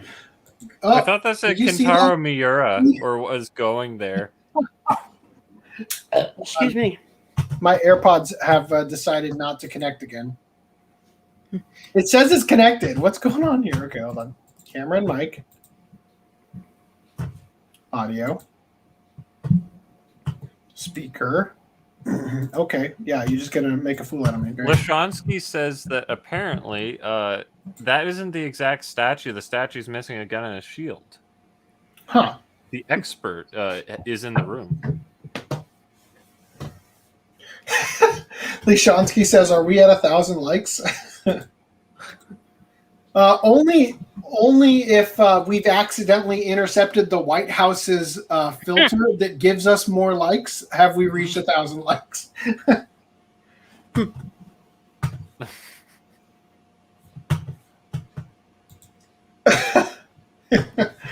Okay, so this looks really nice. What does? I mean, this all this white space. Yeah, it's a nice, clean look. Yeah, see, I mean, it's unfiltered. Yeah, I think Yeah, the minimalist style it's like is having so the last OCA year. podcast experience without any of the aids. This is the minimalistic style taken to the extreme. It's just I cannot turbo, believe that it super can't fucking minimalist. show It's me this completely goddamn page. Jeez. Come on now. You're killing me. Okay, we'll come back to that at the end there. Okay, so Eri Sakai's Kentaro Hiyama's first pregnancy manga gets live action drama on Netflix. Live action drama. Yay! I know what I'm not watching. So I'm gonna I read know to what you. I wasn't planning on So- not watching, but I'm so- planning on not watching it anyway. If you know somebody who has to tell you all the gross things that they know about BL, you will learn that there is a tag in the BL stuff known as MPreg Ew. for male pregnancy, Yeah, which is what I thought this was. Apparently it's not. And it's weird, and I don't like it either way.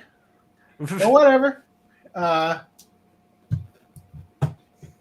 Eri Sakai's Hiyama Kentaro no Ninchin, or Kentaro Hiyama's first pregnancy manga, will get its live-action drama adaptation on Netflix in 2022. Damn, I was going to watch Gundam, but now I'm just going to watch this. The manga was serialized in Kodansha's B-Love monthly magazine in 2012 and compiled in one tankobon volume in the following year. According to the author's Twitter comment, the live-action project was launched over 2 years ago. Not even COVID could kill it. Shame. The story is set in a world where 10 years have passed since men were able to conceive and give birth. See, the fact that women still exist in this futuristic society where men can give birth tells me it's not going to be accurate. Oh my! That was a misogynistic joke. Well, I'm gonna put a timestamp. I hope you've been keeping timestamps because I have not. Don't worry about it. We're not going to worry about I time mean, stamps. for the We want the exposed show to actually be fun and not stressful like last week was.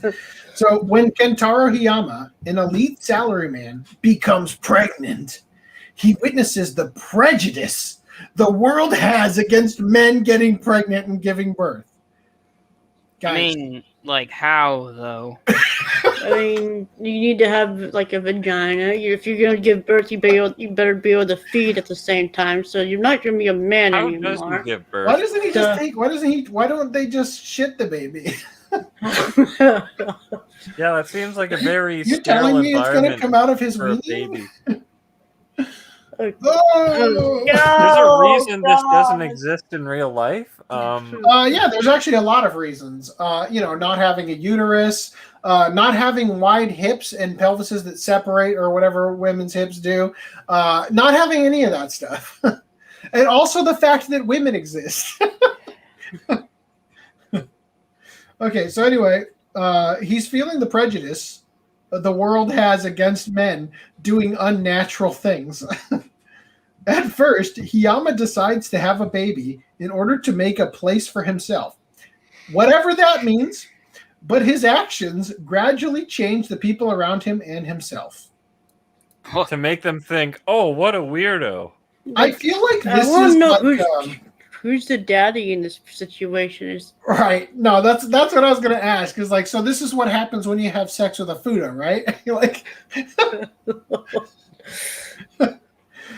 What's how it changed the relationships of the people around him, and it cuts Danny DeVito. So anyways, I just started blasting.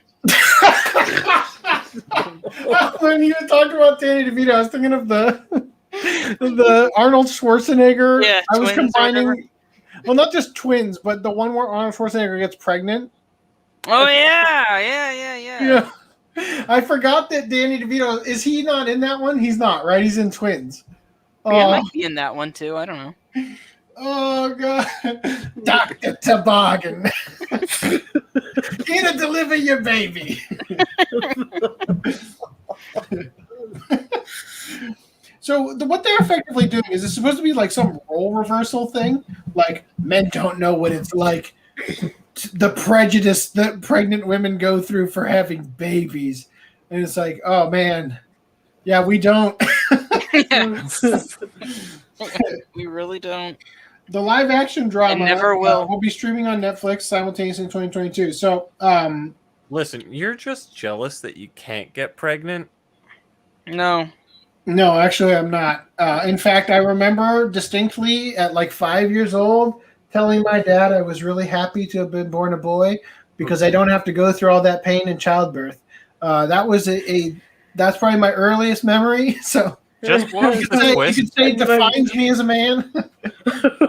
Just you know, the whole not being pregnant. The twist is going to be he's going to be 40 months pregnant, and people are going to be like, "What is going on?" And then they just find out he's just fat. Yeah, I was going to say I'm going to birth this baby. It's just beer. Like, no, it's a baby. I swear. Okay. I don't have a problem. So I want to share, just because it got a chuckle out of me when I was really tired last night, the Sankaku Complex paragraph here. God. Where they reference, for those somehow not familiar, both the fake news media and Twitter activists often spew rhetoric, as well as lies, concerning those of the LGBTUUDDLRLRBAS, or as it's supposed to be read, lesbian, gay, bi, trans, up, down, left, right, BA starts. Oh my God. I don't know why they got a chuckle out of me last night. And how they are being forced into some sort of genocide and have heavily discriminated and have no rights. Well, it's a very charged statement. It's not one I'm making, YouTube. It's one that Sankaku Complex made. But I do think it's funny. Like, well, mental illness isn't funny. I guess that depends on who you are. Well, let's be real. It can be funny. I mean, sometimes you see a guy punch a cow because he thinks it owes him money or something. That's funny, especially when the cow retaliates. Oh, yeah. Oh, my God. Okay, so I don't know why this won't load. You've been banned from your own group. Yeah. I'm not asking you to do that much. Just because Facebook's like, I'm listening to you. I hate saying this, but I'm glad that you're having the problems tonight and not me. Yeah, my internet's been terrible. I do plan on finally moving forward with improved internet because of my new job requiring a little bit more stability in that department. But let me go to the very top of the chitty chat and hello there. Can I click on it here? I can click on it to see it.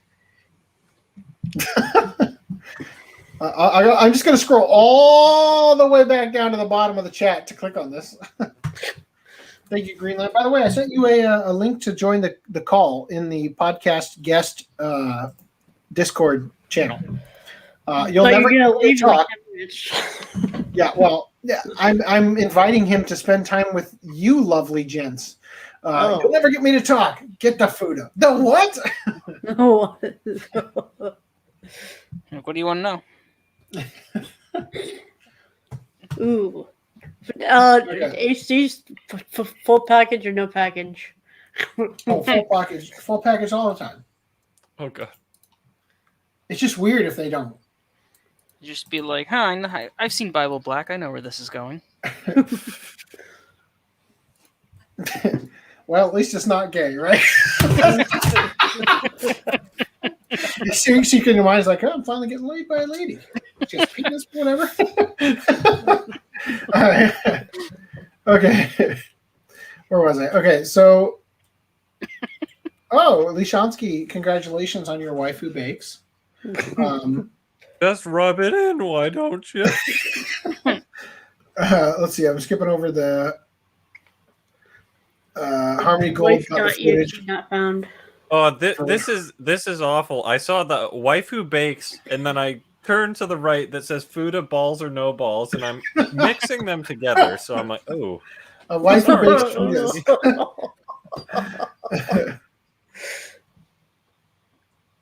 Harmony got the footage from a torrented camera video. Yeah, right. So Lee Chauncey says, I think because of the recent deal, Amazon may have them in limbo until things. It's possible, but Amazon should have, like, if they had a license for it, they should have maintained the license, no matter what the decision was by. Well, maybe it was made 3 years ago and their term was up. I'll just say, Lishonsky, they are great.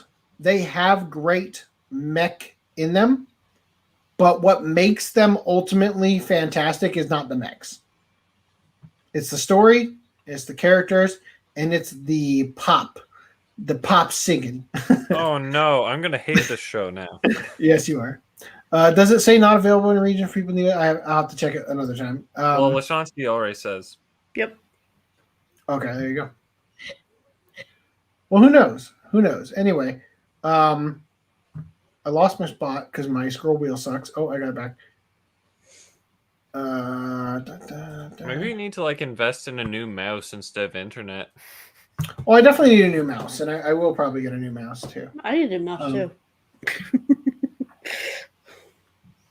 You see, I didn't need a new mouse, and I got one anyway in 2017 when I'm like, I'm making myself a gaming PC.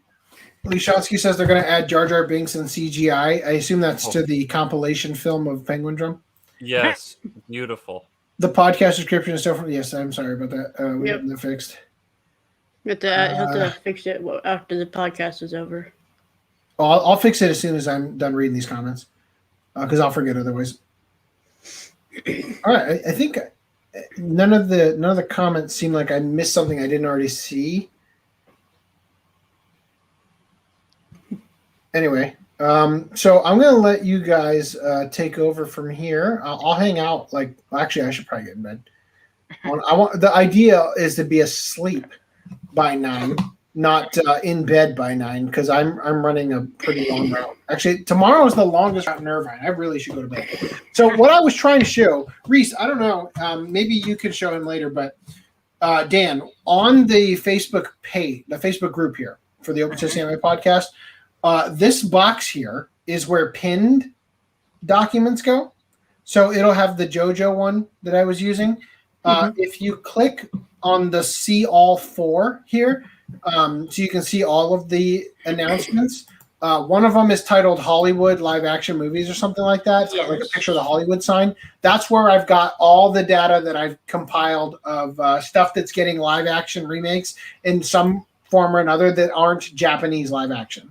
So there's a whole document where I'm just reminding myself that we covered some form of news that said, oh, there's a live action One Piece. Oh, there's a live action Berserk. Oh, there's a live action this or that. Whatever it is, it's all there. All right? Sounds good. Anyway, check it out. So guys, I am I'm sorry to leave you. Oh God, come on. Oh, that's all right. I'm probably gonna take off too. I also have work tomorrow. Yeah, stop screen. Okay. So just be me and FDDNM just hanging out. We'll have to distribute the 14 handies between only 2 people. Ever. Do you, before you leave? Yes. Would you be okay if I kind of not continue with the articles and we just hang out and bullshit? You are free to do whatever you would like to do. I'm just kind of worried that trying to screen share too much would be, I don't think it'll hurt you to screen share. You want me to screen share? If you want to go through articles, and because I haven't read anything whatsoever. Oh, it's mostly just this is the things. I made sure to get to all the ones that I thought were important. All right. I'll try. I mean, yeah, they're just like this is getting an anime adaptation. This is getting whatever. So that's pretty much it. I'll be your skimming bot because I'm gonna click on this. Danny DeVito bursting out of the couch. There you go. All right. All right, guys. Well, I wish I could be with you guys more. I will say though, things are going very well with my new job. In terms of like the work is coming in pretty steadily, and because it's coming in fact, I actually got an email from a completely different department asking me to do editing for them as well, for the current client that I've got. It's a pretty big entity. So the person I'm working for right now has told other people at the place that I exist and I'm doing editing and I'm getting more work. So in order for me to get this to be a full-time job, I need 13 hours worth of footage coming in every week. But even if I only have as much as I have coming in right now, I'm still making more than at my other job. So that's kind of all I need, right? And it's just my AirPod died. That's great. But anyway, so that's good. It's a little bit rocky right now because I'm working on a webinar. And I'll tell you, when they give you 3 videos in a row that are an hour long, and it's a Zoom call with 3 total people, like imagine FDM's not in the corner, that's one thing. And then when they give you the last night and there's 10 people on the call, that becomes a big headache that I had to spend a lot of time working on. So hopefully once that's done and things sort of go back to a more formulaic thing where I just use the same conventions, we're going to be able to continue this with much more funding, less stress. The only hard part is that I have to occupy time I would have spent editing videos, working on South Weeb stuff, or other videos. Editing videos at a different way. But see, the thing is, I don't care about these videos at all, and that's a secret to being a good editor, is to not give a shit and just do them. That's why there's no content on my channel ever. So things are going better than they were. Definitely a big step forward back to pre-COVID times for me. So hopefully things start to get better, and I hope you guys have a great show without me. I'll see you next time. And I'm gonna fix the dock immediately. All right, before I go to bed. See ya. Sorry. All right. Again, if anybody who wants to join us just to bullshit and chit chat, it's in the Discord in the what's it called, the podcast guest channel. Yes, the secret channel. Secret channel. You have to be grandfathered in now. Nice. So you guys have fun. I'll catch you guys next time. All right. See you later, Dan. Have a good one, Dan. Bye. All right. Well, this is going to be interesting. All right. Let's get into it. So, Miss Kobayashi's Dragon Maid S anime shorts go live on Crunchyroll. So these are like 5-minute episodes, I think. Likely the bonuses you get on the Blu-rays. It's nice of them to add that because typically they probably wouldn't add something like that. Mm-hmm. And I'll have the canceled girl on it, I'm assuming. Let's see. I'm just going to see. They only had the first episode up. So I don't know how many episodes, like whether there's going to be like a I don't know. Anyway, moving on. My Hero Academia Season 5 comes to Toonami on May 8th. Funimation announced the dub was going to be coming like... Yeah, I think I think the dub's already coming out. So yeah, I think it's like yesterday. Yeah. Which is funny because they have so much backlog from the previous seasons. Clearly they put all of their efforts into preemptively like dubbing My Hero Academia. Yeah, I think this was basically going in after Attack on Titan's ending up the final season, because they're bumping that like to rerun status. So, all right. So, theater news. I still think it would be funny if they literally put the third and the first film like in that order on a Blu-ray and called it the fourth film. the third one and then the first one. Yeah. Yeah, that would be pretty funny. Evangelion 3.0 plus 1.0 breaks 7 billion yen at Japanese box office. First Eva film to do so. So, hooray for them. I mean, there's only 4. Yeah, that's true. And but it's still, I mean, remarkable. I mean, does Japan still have like some kind of theater restrictions? Like you have to be 2 seats apart or something in the theater? I wouldn't know. I know when I bought my tickets for the Demon Slayer movie, it took out like 2 seats on either side of my seat. Oh, really? So I'm taking 5 seats. Just because I'm not even like participating in theater stuff, especially during the lockdown. Actually, I think my is it my country or my province is still in lockdown technically, unless we're already out of it. But yeah. Kakushigoto anime film heads to theaters on July 9th with new footage. What do you mean with new footage? I don't know. I'm very sure. Compilation movie in Japan. I guess. July 9th. Check out the short teaser.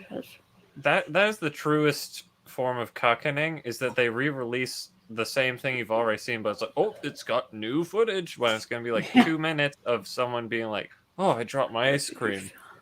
Oh no, and then that's it. In addition to new cuts, the film version of the Kakushigoto will have a finale that wasn't featured in the TV anime.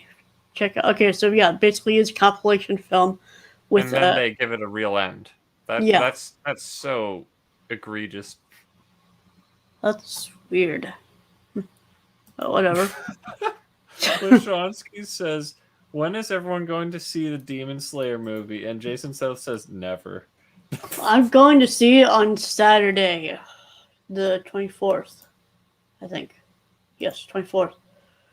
Use your GoPro or something to like record the whole movie, and then we can stream it on here. Nah, I'm good. So I was gonna go on the Friday, because I was checking the my local theaters, because the tickets went on sale on like what day was that? The 7th or something? It's like the 8th. I think they went on sale like last Thursday, and I was waiting till midnight. And then as soon as I like hit midnight, because I wanted to go Friday night and get the one seat right in the middle, and then I had to sign in, and then I went on there, and on the thing, and then somebody had already gotten the seat that I already wanted. I was like, what the hell? That was stupid. Like multiple people were sitting at the computers, just like trying to, and that show's already been sold out, and they only had the one show for Friday night. So I went and just got You did get a ticket though, right? Say again? You did get a ticket though, right? Yeah. I'm going on Saturday, the next day. Oh, it says in Canada. I'm just gonna have curiosity check. Yeah. So it worked out better actually, because the one on Friday would have been at 7:00, and so I would have had to got a ride over there. So my dad would have to do something else, but because it's on Saturday, it's 2:00 in the afternoon, so I can go do that while my dad goes and sees my sister and my nieces. Oh, son of a bitch! Literally every theater, seemingly within my area that I can go to, says temporarily closed, but Cineplex Toronto is the only one that you can go to. Really, the most populated area has the only open cinema. Good God. That's unfortunate. Let's see. I have a friend that can't see, so I'll be seeing the dub. Fortunately, all our local dub times are midday within the week. Oh, midday when we work. That sucks. I might have to take off work and go by myself and see the dub. Why, do you hate the dub? Well, no, this Lashonsky says I have a friend that can't read. I know, but why does he want to see the dub I don't know, the sub showing afterwards? I mean, I'm going to see the sub, but I mean, that's just because me. But yeah. Anyway, moving on. What was I? This one. The next category. I'm just seeing. Serious news. Oh, jeez.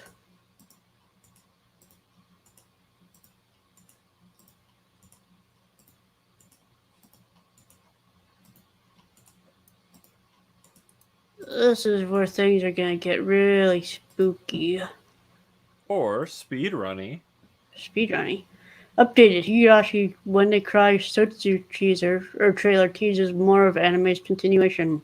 Well, we have. I don't want to spoil myself, but all that means is that it's continuing. Yeah, we like already we knew. expected. We already knew, so it's Whoa, that was weird. Good selection. Very good selection. Cestvs, the Roman fighter battles against all odds for survival. This is the one that looks terrible, right? I think AC said he wanted to see it, but Yeah, he wants to see it because it kind of looks terrible. I'm not really looking for. I don't really want to see it. All right, moving on. Yep. You got anything else to say? No. Okay. Tiger Bunny 10th anniversary site posts new anime visuals for season 2. Oh, there's a season 2? Yep. Coming, I guess. Yeah, the Viz sets are still like, they never go on sale. I think it's the only thing on Amazon that they adequately or price heavily, from what I remember. I used to own the series and then I sold it for some reason. Because the most popular anime in Japan wasn't good enough for you? I mean, it's not bad. I mean, I thought it was okay, but I don't know. I think I felt like I didn't really want to. I didn't see myself returning to rewatch it, I think. And it was like the 2 sets for the series and then the 2 movies. I mean, it was okay, but I mean, I'll watch this when it airs. Just to continue it. But George Asakura's men's ballet manga Dance Danseur gets TV anime adaptation. Well, that's a thing. That's a manga. That's a thing. Reminds me of Welcome to the Ballroom, and when's that going to get released? Yeah, it looks like almost kind of very similar, kind of like art style too. Is it the same? George Asakura. Let's take a look. I'm gonna Google Wikipedia for what is it? Welcome to the Ballroom. Really? What? No, I'm Googling. Oh. Looking it up. No, this one's by someone called Tomo Takeuchi. I'm just saying, like the character design for this one resembles it looks like it's kind of in the same vibe to it. Well, I was looking it up to see if it was the same author. Maybe this is that daytime shooting star person. Oh. I vaguely remember that. Moving on. Kazuyoshi Takeda's World War II manga Pelelilu. Say that for me after you get down. One sec, I was back in the other what? Peleliu. Yes. Peleliu. Guernica of Paradise gets anime adaptation. I thought this was like Girls' Last Tour for half a second. Oh, everything's chibi. Welcome to the ballet room. For some reason, this character reminded me of the one character in Made in Abyss. I have not seen Made in Abyss. Oh, maybe that's what I'm thinking of. I've never seen Made in Abyss, but this reminds me of that one character with the helmet and glasses. Yeah, the main character. Huh, I thought you would have seen Made in Abyss for whatever reason already. Write that down. I'll watch that. Love After World Domination manga gets TV anime adaptation. Never heard of it. Cool. Me neither. Ew, cringe. They're both selfieing, and that phone looks slightly more realistic than the rest of the art. For a second, I thought this was like a box for an engagement ring. But then I realized that it's a phone with the cat ear things on it. That's kind of... Alright, moving on. TV anime announced for a couple of Cuckoo's rom-com manga. Another thing I have not heard of. Very good. Alright, that's a thing. Yeah, it is. Spy action manga Tesla Note gets TV anime adaptation. Okay, I know why this is in here. Because clearly Elon Musk has sponsored this. Clearly, AC should have been here to tell us about this one. So I think this is going after Tesla's treasure kind of thing. Going after Tesla's treasure? Tesla's Oh, treasure. Nikola Tesla's, like the Nikolai real guy. Tesla, yes. Okay. Not David Bowie Tesla. Nikolai Tesla. No, I'm not thinking of David Bowie. I'm thinking of Elon Musk. No, I was making a joke about the Prestige. Moving on. Which studio animated comedy fantasy TV anime Osama ranking releases teaser preview? So this is the King's ranking. Well, they certainly looks like a Wit Studio classic. Really following with these character designs, feels like. Well, is this an adaptation? Probably.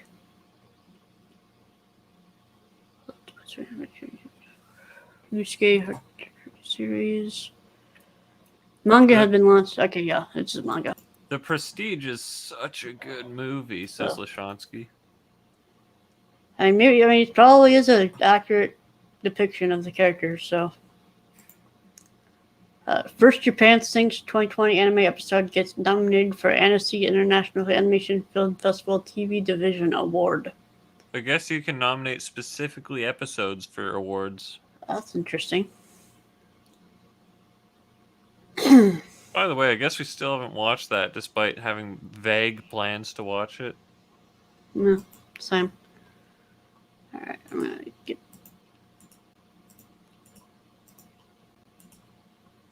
I might skip this one. This is the one that AC mentioned. But I can talk about it. All right, you'll talk about it when I get done. Slime, Fire Force, Honey Lemon Soda get nominated for 45th Annual Kodansha Manga Awards. Cool. Prestige. Not just the movie, the anime. So, what else we got? I want to hold the Futari, so. Alright. Futanari camp? That's what Takao Saito's Go-Go 13 manga earns Guinness record. Could probably read this one. I think I read this one because what was the other thing? It wasn't It was how many times he laughed. Manga? Oh wait, no. I'm thinking no, it's actually the police guy manga that stopped at 200 volumes. Oh. And because this is working on its 200th volume and is still ongoing, it wins the record. Which is insane because apparently this is the oldest running manga, still running manga.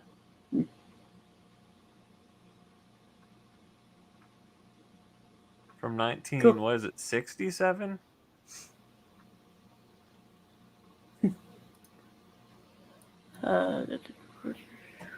Cool. Okay. I'm just reading this. Okay. Moving on. 1968. RHYS creators Vivi Flora Ai-san gets web manga adaptation. Their song gets a web manga? Have you checked out the show yet? ReZero? No, because I was No. Vivi Flora Ai-san. This one. That's a show? Yes. Well, clearly no. It just aired its third episode. It's Funimation streaming it. Well, if it gets a dub, I might. Yeah, it's very interesting first part of the first episode. And then the rest is terrible. No, it's actually pretty good. I'm enjoying it. All right. It's animated by Wit Studio, so it looks really good. A lot better than that Osama ranking. The Osama ranking? Oh, okay.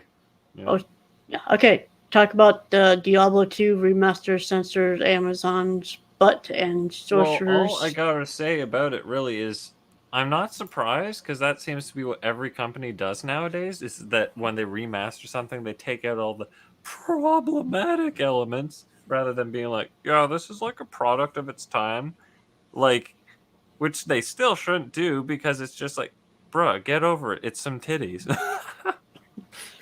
Alright. I'm gonna adjust these two chats. Welcome to the ballet room. And the Prestige is such a good movie. I love that movie. I remember seeing that movie when it was in theaters back in 2006. That was such a good movie to see in theaters. All right. What else? Release new. Oh wait, hold on. I got to remember to switch this back over. I was gonna say this sounds pretty cool. Release news. I almost went through the entire thing without actually going through it. I'm getting better, I feel like. Dude, that first article though. Hold on. I'm gonna turn this off just a second because I gotta remember whether I have closed my prawn. Hide all adult unranked stuff. Oh, that. So I was right. Hang on. I want to say there's only 2 things. There was a recent one. I know there is a couple. It was like, "Oh my sex goddess" or something. And Nana 7 of 7. And what was the other thing? You're talking about the new ones. Yeah. And the new non-cancer Naruto triple feature. Yep, that we definitely have to get to that. Yeah, Lashonsky brought that up just now. Alright, hold on. Alright, let me get back to... Okay, I guess I'll wait till we actually get to that. Yep. Alright. We're just double checked on the chat. Let's get back over to this one. Violet Evergarden, the movie, gets 4K HDR Blu-ray release in Japan on August 4th. So, is this the movie that is currently released? No. This is the one that just came out in theaters that we still have to get over here. Okay, well, I hope to Satan that Funimation puts it out on 4K without the whole, we'll put out the Blu-ray and then wait 20 years for Akira to get a 35th anniversary edition. Hopefully they do like 2 releases, like the regular Blu-ray DVD combo pack that they normally would have done, and then like a Blu-ray DVD 4K that's still the same size, so you can still put it in that box. Well, yeah, they wouldn't make it a larger size because 4K Blu-rays have the identical case form. I know, but like was it the Akira one? That's not in a regular size. That's got like an art book and crap with it. It's a digipack? Or whatever, yeah. You're right. Okay, yeah. I have a weird question for you. So you're the combo pack guy. Now, when it comes to 4K, what if it's a 4K and regular Blu-ray combo pack? Does that tickle your pickle? I don't have a 4K player, so no, it does not tickle my pickle. Well, I was wondering if you care about the redundant Blu-ray disc if you had that. If I had a 4K player, I would still want a Blu-ray because I would not have a 4K player in my laptop. So theoretically, that would tickle your pickle. Theoretically, yes. Theoretically, I guess. Okay. Well, I'm looking forward to Funimation putting out any 4K stuff. And that includes, like, your name should be getting a 4K, theoretically. Theoretically. All right, let's see. I know I scrolled. I thought I did. Okay. Media Blasters to release Girls High, Domed Megalopolis. God damn it. Megalopolis. Wait, did they typo this? Megalopolis? Megalopolis. Megalopolis. There we are. Grenadier, Ramen Fighter Mickey, and more on Blu-ray discs. I know we've gotten like some of these have been announced. Like I know we had Grenadier Last week I said, why don't we go over? I know. Before that even, I know we had like some of these were like I know we had news about slated to be Grenadier released. getting like hold on. There's re-releasing Mazen Kaiser SKL as opposed to Mazen Kaiser OVA. A previous ADV films previously licensed. Okay. So Girls High, I'm happy that I'll be able to replace the DVD copy I currently have. And is Grenadier the Yaoi one or the one that looks interesting? The Grenadier is the Trigun one. Well, not Trigun. It's apparently the one with the cowgirl with the big boobs, like the reloading gun, the Okay, revolver. so it's not the gay one. No, it's not the gay. It's the one that we should probably watch at some point just for the lulz. Okay, because I haven't actually gotten that one, and it's a good opportunity to get it. And Nana 7 of 7 was getting harder to acquire, or at least I don't know. I don't think it was all that difficult. It just wasn't as straightforward as you hope. Well, if you'll follow my cursor over here and see this thing right here, it's right here up for pre-order. Reese, this is the whole point of the article is that they're saying these are coming to Blu-ray. I know, but that's talking about Nana 7. Before this was a thing. Anyway. G-Kids' Earwig and the Witch release is the same version as the one in Japanese theaters. So, in other words, G-Kids has continued their trend of using the non-final versions. Well, the thing is, the one this movie isn't even out in theaters yet in Japan. I don't think. Really? Yeah. And so it's and it doesn't have a Blu-ray release yet in Japan. And so there's two versions. The one that was released like to film festivals or whatever last year, and then this one that's getting this basically the final form of the movie, unless for whatever reason the Japanese home video release is different even further. Which I asked them that on Twitter, and I didn't get a response on That's also not surprising. So. God, it just feels so stupid that they're consistently doing this. Well, no, I mean it's they're giving us the most that they can at this time. But don't put it out at this time if you can't give us if they can't 100% confirm that this is going to be the final version of the film. But I mean, at this point, if it's kind of, I mean, it's hard to say. And if there isn't any difference, then we get it. They got people who wanted to see this movie, got it now, whatever. But all right then. All right, so new releases. We finally get the Toradora Volume 1 Standard Edition Blu-ray. Yeah, didn't they do set 2 first? I guess? Yeah, they did set 2 a little while back. For whatever reason. So yeah. So now we got that coming. And then we got 90707. I also just for some reason want to just watch this show, which is why I'm kind of glad that this is getting a Blu-ray. Mm-hmm. 1 second, FDDNM. I gotta mute my. All right, everyone. Lashonsky says 4K. Oh wait, no. Let's start earlier than this. If I had $1 million. Oh God, please no. 4K doesn't matter much. Doesn't much matter on a laptop. Needs to be a massive TV for it to be worth emo. I like calling it emo. Emo. Yeah. Now, my phone is 1440p, and I actually can notice the difference. Yeah.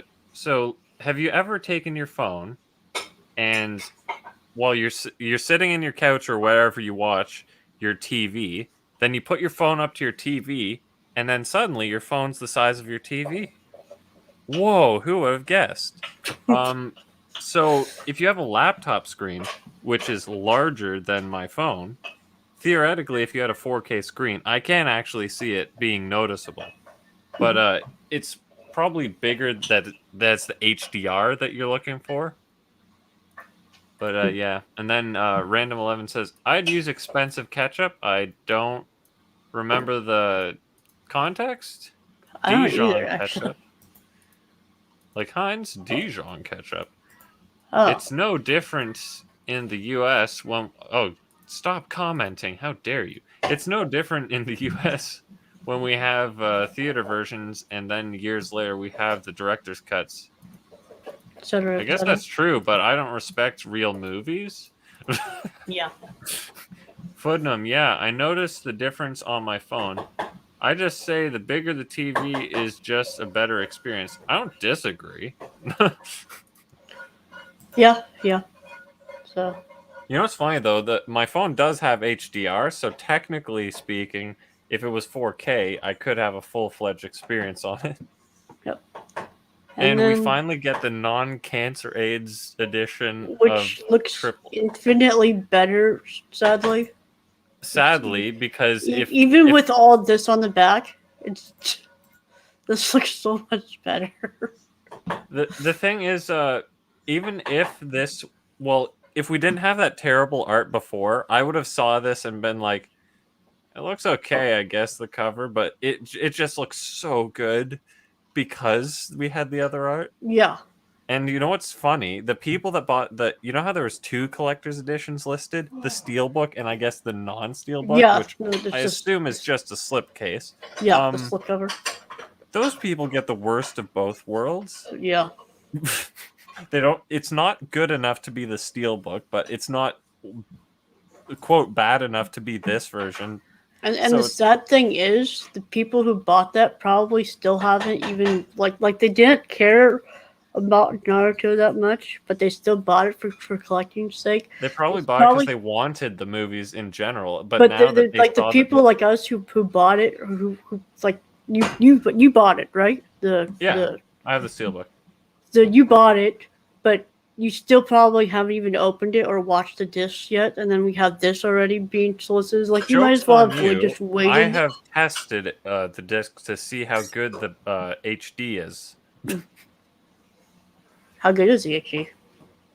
Oh yeah, it's good because for whatever reason, all these SD series that have these movies, the way they produce them is in some weird way. Either they use film despite it being early 2000s, or they digitally preserve it in such a good way that they're able to export it in native HD. I don't know if they make exceptions back then and they're like, this is a big production, so we need to give it the big treatment. I don't know, but it looks pretty good. Huh. But what was the last thing I was saying? Oh yeah, so the thing is, the people that are in the in-between phase of having the terrible art without the special fancy steelbook, they're just saying, they're like, well, I would have gotten this if it was available. God. Do you remember the price on that? On the... I don't. Is it still on RHYS? I'll take a look. Naruto Blu-ray. You know what sucks is set 2 of the TV series was on sale for like 30 Canadian dollars, which is really good, especially for something that just came out. Same price. And yeah, it went back up to 38, so I'm just like, oh, I could have gotten that for discount. Oh well. Alright, so the Steelbook was $32 basically. The regular edition was the exact same price as this one. So $22.48, $22.48. Triple feature, terrible edition. Yeah. Hold on. So this one's 4 movie collection. I was really happy when that came out because I'm like, yes, I don't have to buy the individual movies. Triple feature. And then what was the... Okay, this one. And that one. Okay. Collection. All right, moving on. Where were we? Random merch. Oh wow, we're almost. See what I mean? Either it's going to be whatever you were saying before. This is where it gets messy, or it's Yeah. speed run. It's a shame nobody wants to come hang out with us. Yeah, we're so lonely.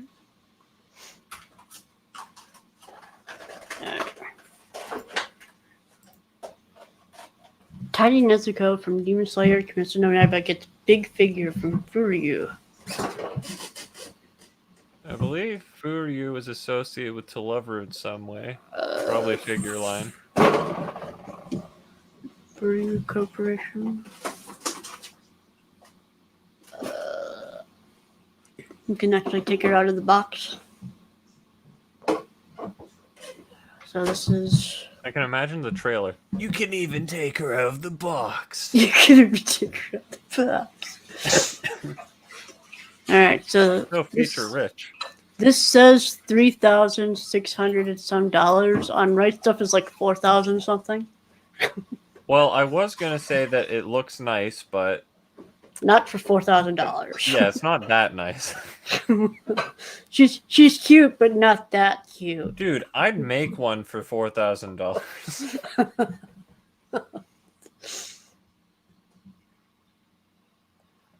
She's cute, but not. I mean, she is cute, but you have to admit she is cute, but not $4,000 cute.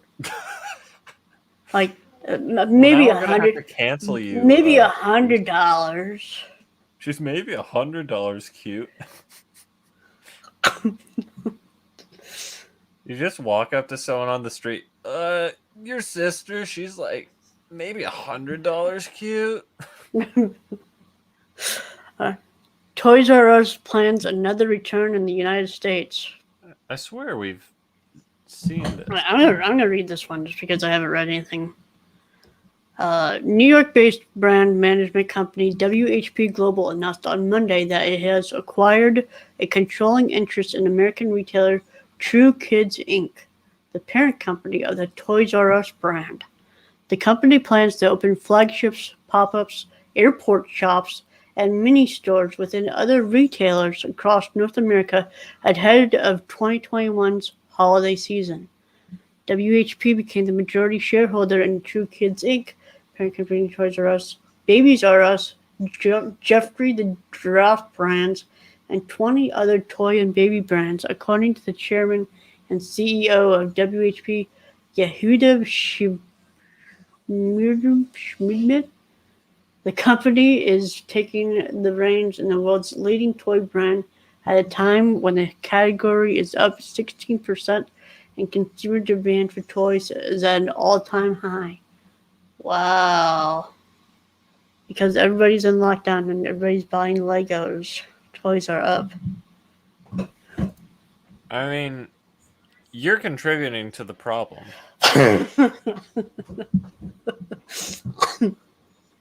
Well, I'm sorry. I'm having fun. Yeah, having fun is a crime. Didn't you get the hint? You're going to cancel me over... Are you really going to cancel me over fun? No, I'm going to cancel you over the Nezuko comment, even though I don't personally care. Oh, God. 7-Eleven to build 7-Eleven in parking lot of another 7-Eleven. Well, it kind of says it all. Let's leave these for AC. Let's leave that one for AC. He's gonna have fun with that one. Let's leave this one to AC as well. And that one too. Let's leave with this one to AC as well. No, that one. Okay, all these are gonna be for AC. And that's it. We're done. Yeah, speed run complete. What was that? 30 minutes? Right. There we are. Stop screen. There we go. So, what have you been up to lately? I finished Kaguya-sama Love is War Season 2 last night. And, I feel like, with that season, like, on Mal, a lot of people said, this season is a massive disappointment. because I don't know what they said, that it's all filler, and all the last 3 episodes are the only good part or whatever. It's like, what do you mean filler? What the hell is there? It's just a bunch of nonsense. And because what is it? They introduced some new characters, which I thought. I mean, personally, I didn't like it as much as I liked the characters that were already established, just goofing around. But I mean, they were all right. You know what they did with the new characters, and then the character Ishigami. Like, I don't know if you've seen it or anything. Ishigami had his big story arc near the end, which was actually remarkably good. And I do agree with the other people that the last 3 episodes were probably the best part of that season. But it ended in a really good spot, you know, despite not ending, because season 3 in OVA confirmed, which I'll be looking forward to. But yeah, I guess technically compared to the first one, it wasn't as back to back good, I guess you could say. It wasn't the same entertainment quality throughout the whole thing. I feel like I've watched other stuff. Yeah, I tried the RHYS method of using a playlist to essentially have my own Toonami block or whatever. Yeah. And it's pretty satisfying. It I haven't is. had the opportunity to try it ever since, but the next episode of my playlist is like March Comes Like a Lion. Oh, Comes In Like a Lion. Episode, what is it, 9 I'm on? Or something? Well, I hope you enjoy that. Yeah. I I realized that this March Comes In Like a Lion. I was thinking, okay, I'm 9 episodes in, and then I was thinking, wonder where it's gonna go from here, because I think it got to a point where it was like mildly wishy-washy on what the hell is going on. And then I realized that wait, this isn't a 24 episode series; it's like a 45, and I'm like, oh god, what is in store? Yeah. That's a show. I mean, I don't know when the last time you watched some of that, but I feel like, I mean, as with most any shows, if you take like too big of a break between Them, episodes, you'll lose. you'll lose like context, and you'll think the show is crap. But just because you've been away from it for so long, I don't think that was a thing when I was watching it. Like, I'd come back and I'd be like, oh yeah, so he's depressed guy, and honestly, that's all you really need to know. At least where I'm at. Yeah. Oh yeah, so let's see. I gotta address some of these chats real quick. Yeah, sure. What was I? Hey, John, hold on. I gotta figure out what we're. Okay, here we are. The difference in the US when you have theater versions, and okay, yep. That one. Got that one. Dijon Ketchup was a reference from the song "If I Had $1 Million." Okay. Oh, okay. Talking about this. Why do you bring back my trauma? That one. If I had $1 million.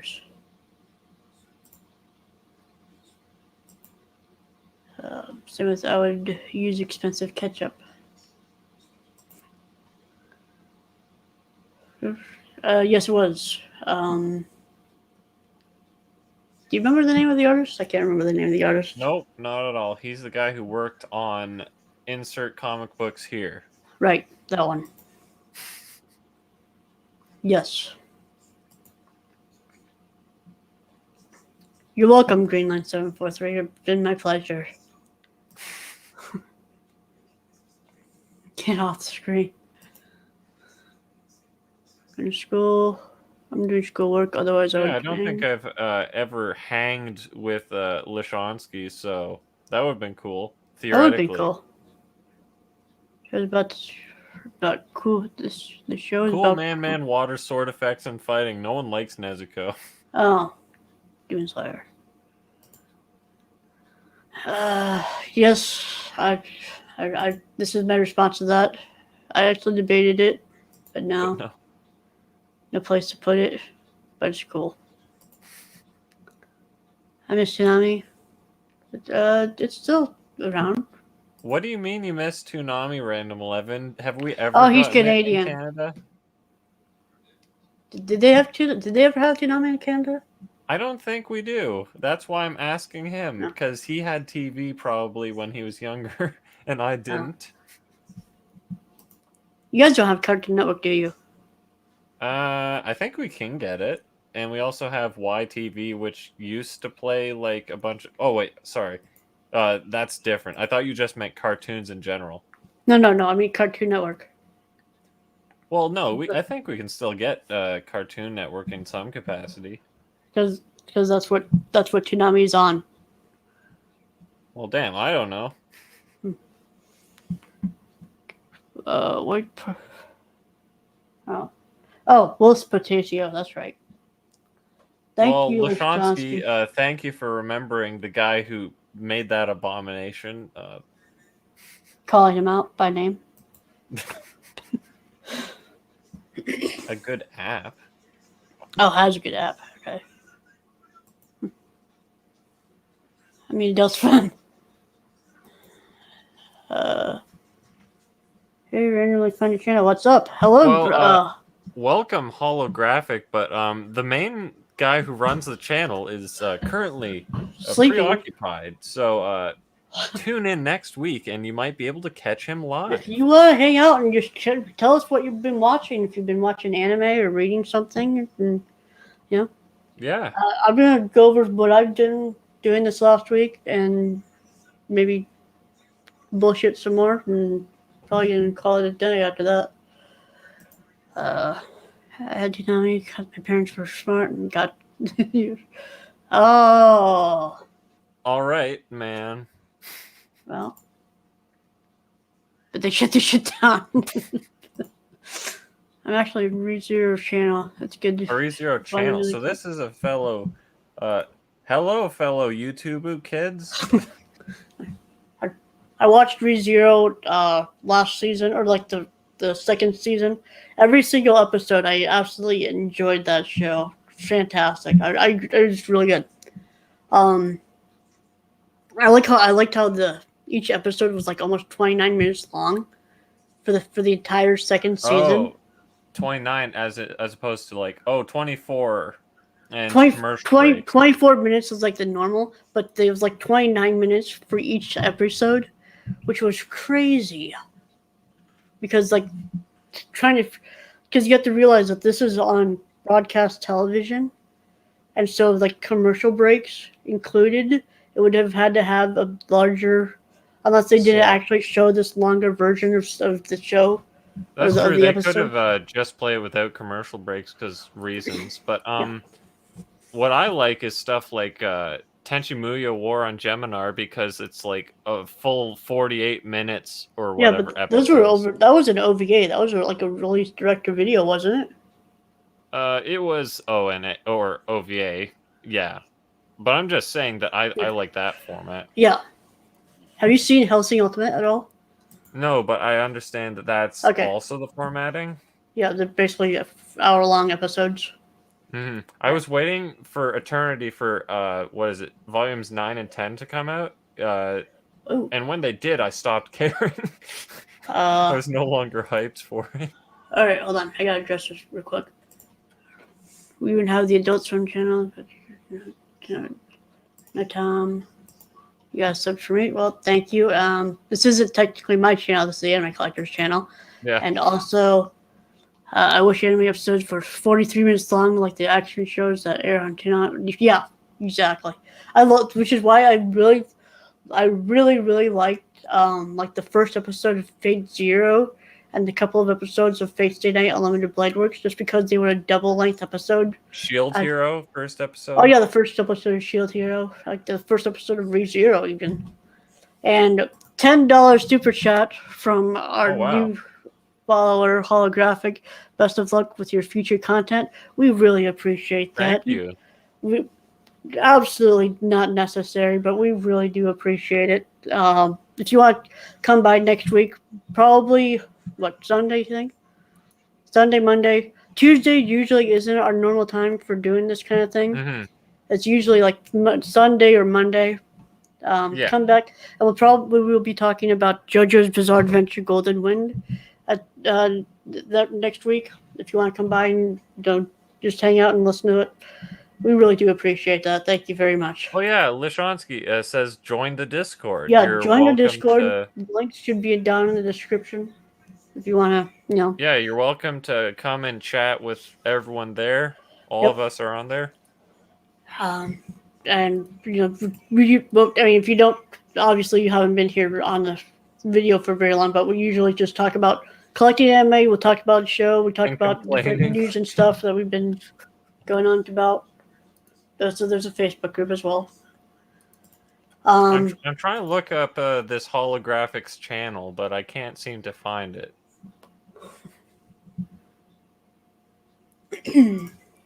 So what I've been reading, I read the first 2 slime novels this last week. I read the second one, I started reading it I can't remember what day it was, but one day and I finished it the next. We're getting more people. And how is that compared to the anime? It was actually pretty good. I mean, the anime added some things, but then it also. Holy crap! We got 16 viewers right now. 16 viewers? What the hell is going on We're here? getting raided from Twitch. I think we're getting raided, but this is crazy.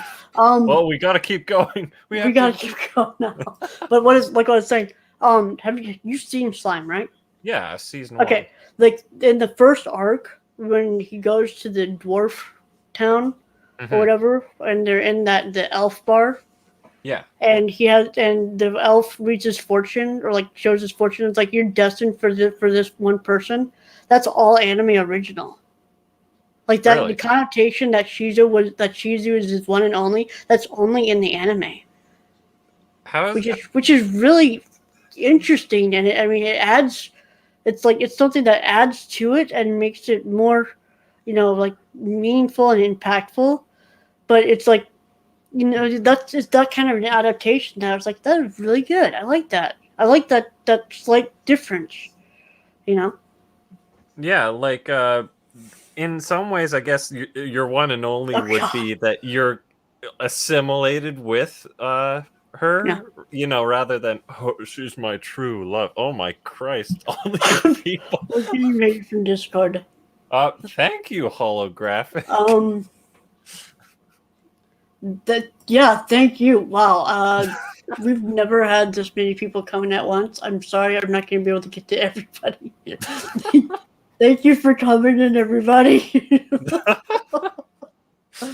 How are you doing? Jesus, how is everybody? Yeah, no, I'm reading what they said in chat. Oh, yeah. How are you doing? Pretty good, yeah. Lishonsky, anime collector leaves his channel and all the people join. That's rough. Oh Jesus! Holy crap! No worries, guys. Keep up the great work. I feel like we have to live up to this work expectation. We are literally on the tail end of the stream. Yeah, exactly. We're just unless you guys want to. Supporting the children. No, seriously, I'm trying. Where can I find your channel? I can't find it when he said look up what is it? Graphics with an S at the end of it. Graphics, holographics. Oh yeah.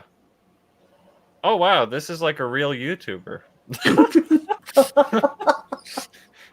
I was thinking well, it's not that I thought this had to be the case, but for all we knew, that could have been 10 subscribers, but wow, you're official, man.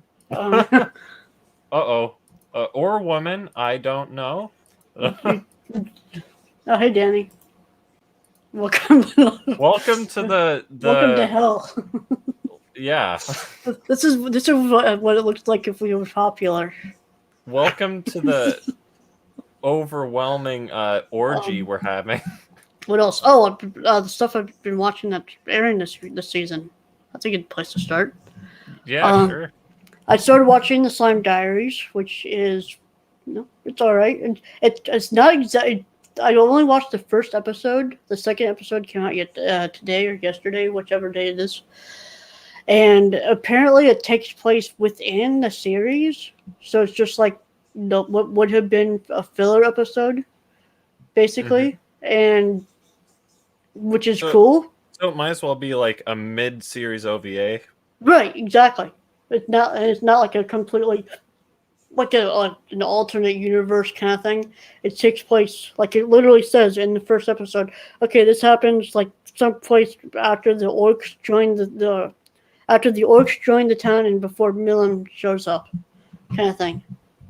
Okay. So I guess in a way, you could also think of it kind of like how there's Scientific Railgun and Index. They both, the first seasons take place the exact same timeline. Like episode 1 to episode 1 are essentially the same time frame. So this is kind of like alongside the main series. It would be interesting if there's like a way you could chronologically watch the Slime Diaries with the first season. I would imagine like as the series goes on, it's gonna go farther and farther. Like you would literally have to pick apart each episode by section and places. Someone make that supercut. In fact, make a bigger supercut where you take the whole series with all the OVAs. Yes, and you just put them in one very long video file. Yeah, one big ass VLC playlist. What else? No, you edit it down to be a file. It is one marathon file. Cut out the openings and endings. It's a movie of like 20 hours. Yeah, essentially. All right, so what? Joran, Princess of Snow and Blood, is pretty good. I don't have much to say about it. It's very CNN vibes to me, which is a breath of fresh air at this point. Full Dive, which is the one where like the MMO is like shittier than real life. I'm waiting for Funimation to dub that one. Yeah, it's the first episode was interesting. What about you guys in chat? Subs or dubs? How do you watch that? So real quick, there's a couple chats. Lashonsky says, how about Stealth Weeb? Check that out. So yeah, check out Stealth Weeb. Stealth Weeb. Yeah, there's links in the description. Stealth Weeb is the shirt store that we aren't the anime collector once again, but the guy who runs this channel, who's usually on stream, he designs all these shirts, which are shirts. He doesn't design. He takes them and makes them. Well, I guess, yeah. He realizes designs that he sees in anime. So if you see a shirt that a character is wearing that isn't like copyright or anything like that, he turns into a real shirt you can buy. For instance, in the first episode of the Slime Diary, the shirt that Shuna makes Benny Morrow is going to be a shirt on Stealth Weeb. Yep. So you can look forward to that. And we also have a Patreon if you feel like being generous. Now, here's a priority chat. So, can I ask your opinion on Rent a Girlfriend? I watched the season 1. I guess season 2 isn't out yet. God, I couldn't stop watching. It was kind of like one of those trash fires. Well, I'm not gonna say a trash fire, but it's like it's a train wreck that you know is gonna happen, but you just watch it anyway. Like, not to say that there's no good in the series. Like, there was some stuff that engaged me to the point where I'm like, I need to see how this goes. But personally, I felt so... like, the main character is quite literally a massive cuck. And I could not get over that, because he's literally smacking him... He's smacking the meat, thinking about his girlfriend, his ex-girlfriend, getting banged by some other guy. He's getting off being cucked, basically. Yes, the premise is his girlfriend dumps him, and then basically he rents a girlfriend because he's so pathetic. I don't don't know a better way to put it. I'm not shaming you guys if you like it, but I just can't get over how much of a massive cuck the main character is. And it's weird because the one guy on Twitter's always talking about how his ex-girlfriend is like the best girl, and I'm like, why? She put him through this whole ordeal and all this pain, and then she crawls back being like, seeming like she wants him again. And I'm like, make up your mind. You could have had him this whole time. Like, what's going on? But anyway, so yeah, that's kind of my thoughts on Rent a Girlfriend. It was interesting. You know, there were some interesting parts that I'm like, ooh, this is messy, or whoa. But other than that, I just have that major problem where I'm like, God, he's such a cuck. How about you? I guess in short, you can say whether that more aligns or less aligns with your thoughts on it. I don't. I've never seen it, so I mean, I don't. Yeah, I was more asking holographic since you asked it, but, or that since they asked it, but yeah, I guess you haven't seen it. So is there any other new chats? Where the heck are we? Or actually, I skipped a bunch of chats before that. Let's go real quick. Vivi is goated. Vivi is pretty good. I'm really enjoying it. I like the Ghost in the Shell vibes out of it a lot. DGen chat is something else. Roleplay chat has been popping off today. I hope you're talking about in your Discord and not here, because I haven't seen any roleplay yet. Vivi is good. Oh, yeah. This is what thing and then I came over. I had to step out of a roleplay chat to observe this. So that's what that's a reference to. Oh, okay. Slime Diaries is really quite enjoyable. I also really like the art style change. Yeah, it's a lot softer. They came down the art styles in a lot of these spin-offs for whatever reason. Yeah. I think it's a different studio doing it. Huh. I wonder if I could be wrong. I could be wrong. I wonder if it's because it's a different studio that they just have different designs, or if they deliberately were like, we need to differentiate this from the main series. Yeah. Let's see. So tonight, then Rent a Girlfriend, we got that. Lishonsky says, I've never watched or read Rent a Girlfriend. If you don't like cucks, I wouldn't suggest it. Subs says Jacob Dosick. For some reason, I just get uncomfortable watching dubs. I don't know why I'd get uncomfortable, but you know, it's all right if you just aren't into them. Mm-hmm. Depends on which I get used to when it comes to the voice actors. When it comes to subs and dubs. That's from Blanc. Danny, good to see you here. I agree. Oh god, I almost got lost again. Subs for me unless they release dubs like Vampire Hunter D Bloodlust. Okay, yeah. That one is pretty. That one's. I think we only got that dub only over here. Oh really? Yeah. Even the re-release? Yeah. Yeah, even the Discotheque release didn't have the. It was pretty much. I think it was dubbed first. Really? Yeah. Oh, that's kind of back in like 2000. So. Dubs are easier to watch when I am multitasking, for sure. True. That's 100% true. Although the Golden Boy dub is hilarious, yes, absolutely. I've never seen Golden Boy, sadly. Yeah, it's got such a funny main character. He's so enthusiastic. At Jacob, this is from Sarthik Agarwal. Sorry about that name.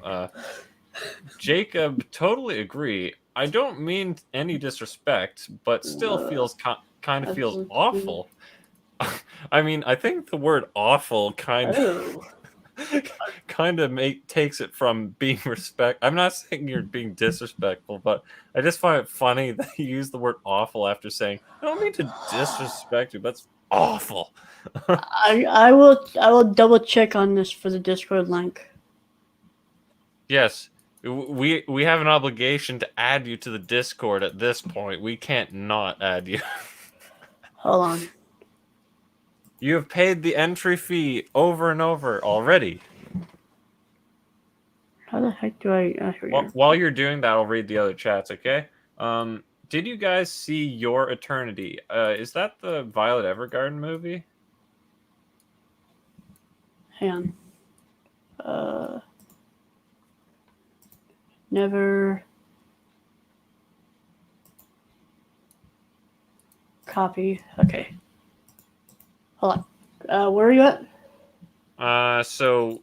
This one? Was Andre F22 says, did you guys see Your Eternity? And I said, is that... To Your Eternity is not Violet Evergarden. It is a series, and it is really good. The first episode aired yesterday. It's from the creator of The Silent Voice. Pretty interesting. Well, I'm going to have to watch it because the end of Silent Voice, both in the anime and the manga, was... I wouldn't say terrible. It just didn't end. It didn't end so hard that it made me upset. Alright. So, holographic, if you're still here, try this link over here, down at the bottom of the comments. Yes. Otherwise, we can just add them manually, I guess. Right. Yeah, Andre. Yeah, that's the previous comment. Jesus, where are we? Opinions on Mars Red. Mars Red is good. Sounds like Mars of Destruction, which is like the second lowest rated anime on my anime list. Mars Red is pretty good. It's the 1930s or 1920s vampire series. Like the Japanese military is basically using, like, either killing vampires or recruiting them to take out vampires. Makes me think of Blood the Last Chungus. I mean, what? Yep. Hello, Master. Did you guys watch 86? Yeah, I have. Wait, is that an anime? 86? That's a name? 86, yes. It's a mecha series. You guys can clearly tell who's watching the seasonal things. I'm always a season behind because I'm waiting for the dubs. I'm trying to figure out where you're at now because the things have gone so far out of hand. Which, by the way, I should mention my stance on dubs. I'll admit that I'm lazy, but I also just really enjoy dubs. Usually they're quite, like, I'm so accustomed to dub voice acting and everything that it doesn't feel weird to me. And, you know, more often than not, I'm impressed or just really enjoy the dubbed voice actors. But, you know, it's also just a much nicer experience when you don't have to read it. You know, you can just listen to it. If you close your eyes for 0.5 of a second, you can miss, like, if you miss a single subtitle, it can be such a key line to the context. Because Quasar of Stigmata, I missed that one line that said what the hell the relic they were looking for was. So every time they brought up the relic's name, I'm like, what the hell is that? But, so back to, I guess this. No. Oh, but I forgot to mention, that's my preference. I have no problem watching sub, though, you know? I will watch sub, like, when things are airing. I will watch it. If I like it, I'll buy it and I'll watch the dub just because it's what's available, and that's how I'll watch it going forward. That's me. Oh yeah, and by the way, the Anime Collector, the actual guy that runs this show, myself and Reese, we all have like Twitter and stuff. If you guys want to, I don't know, reach out and connect to us that way. But yeah, so continuing on, did you guys watch Tokyo Revengers? It was really, really good. Tokyo Revengers? I have not. Where are we? I actually can't. What's the timestamp on that? 12:56. 12:50. Wait, no, whoa. That's my time. I know. I'm just like, have you? You're translating it. Tokyo Revengers. Okay. Have either of you seen Beyond the Boundary? I've seen half of it, and then I kind of just dropped off. I thought it was all right, but from what I remember, I don't exactly remember where they were going with it. But I didn't dislike it. I have not seen it. It was on my radar, but then other things just kind of haven't gotten to it. Yeah, I have a lot of things that are on my on hold list. That's on there. Me, I have a lot of light novels. Yeah, he does. I don't read. I have like Bakano, Drara, The Melancholy of Haruhi Suzumiya series, No Game No Life, Overlord, Saga of Tanya the Evil, That Time I Got Reincarnated as a Slime, Spice and Wolf, Wolf and Parchment. Yeah. All those light novel series I'm reading. Now I'll read manga, but light novels the thing with reading for me, like a regular book, is if I'm not instantly captivated by what I'm reading, I will absolutely lose interest and I won't process the words I'm reading. I'll be like, yeah, and then read the whole page and be like, so what happened? Like, I will have that like when I'm really, really tired, but forcing myself to read. I will go like maybe, I know my eyes will go like across the page as I'm reading, and that'll be like 2 pages long. It's like, what the fuck? Where am I? What was the last 2 pages again? Yeah. Your Eternity seems pretty good. Discord link. How late y'all gonna be streaming tonight? I don't know. It feels like we're extending how long we were gonna stream from the. I mean, if you guys want to keep chatting with us, I mean, I'm actually waking up now. I mean, yeah, I'll stick around as long as you guys seem to want us to. Yeah, within reason. within reason. I mean, we're only 3 hours. This is one of the shorter streams we've had. Yeah. By the way.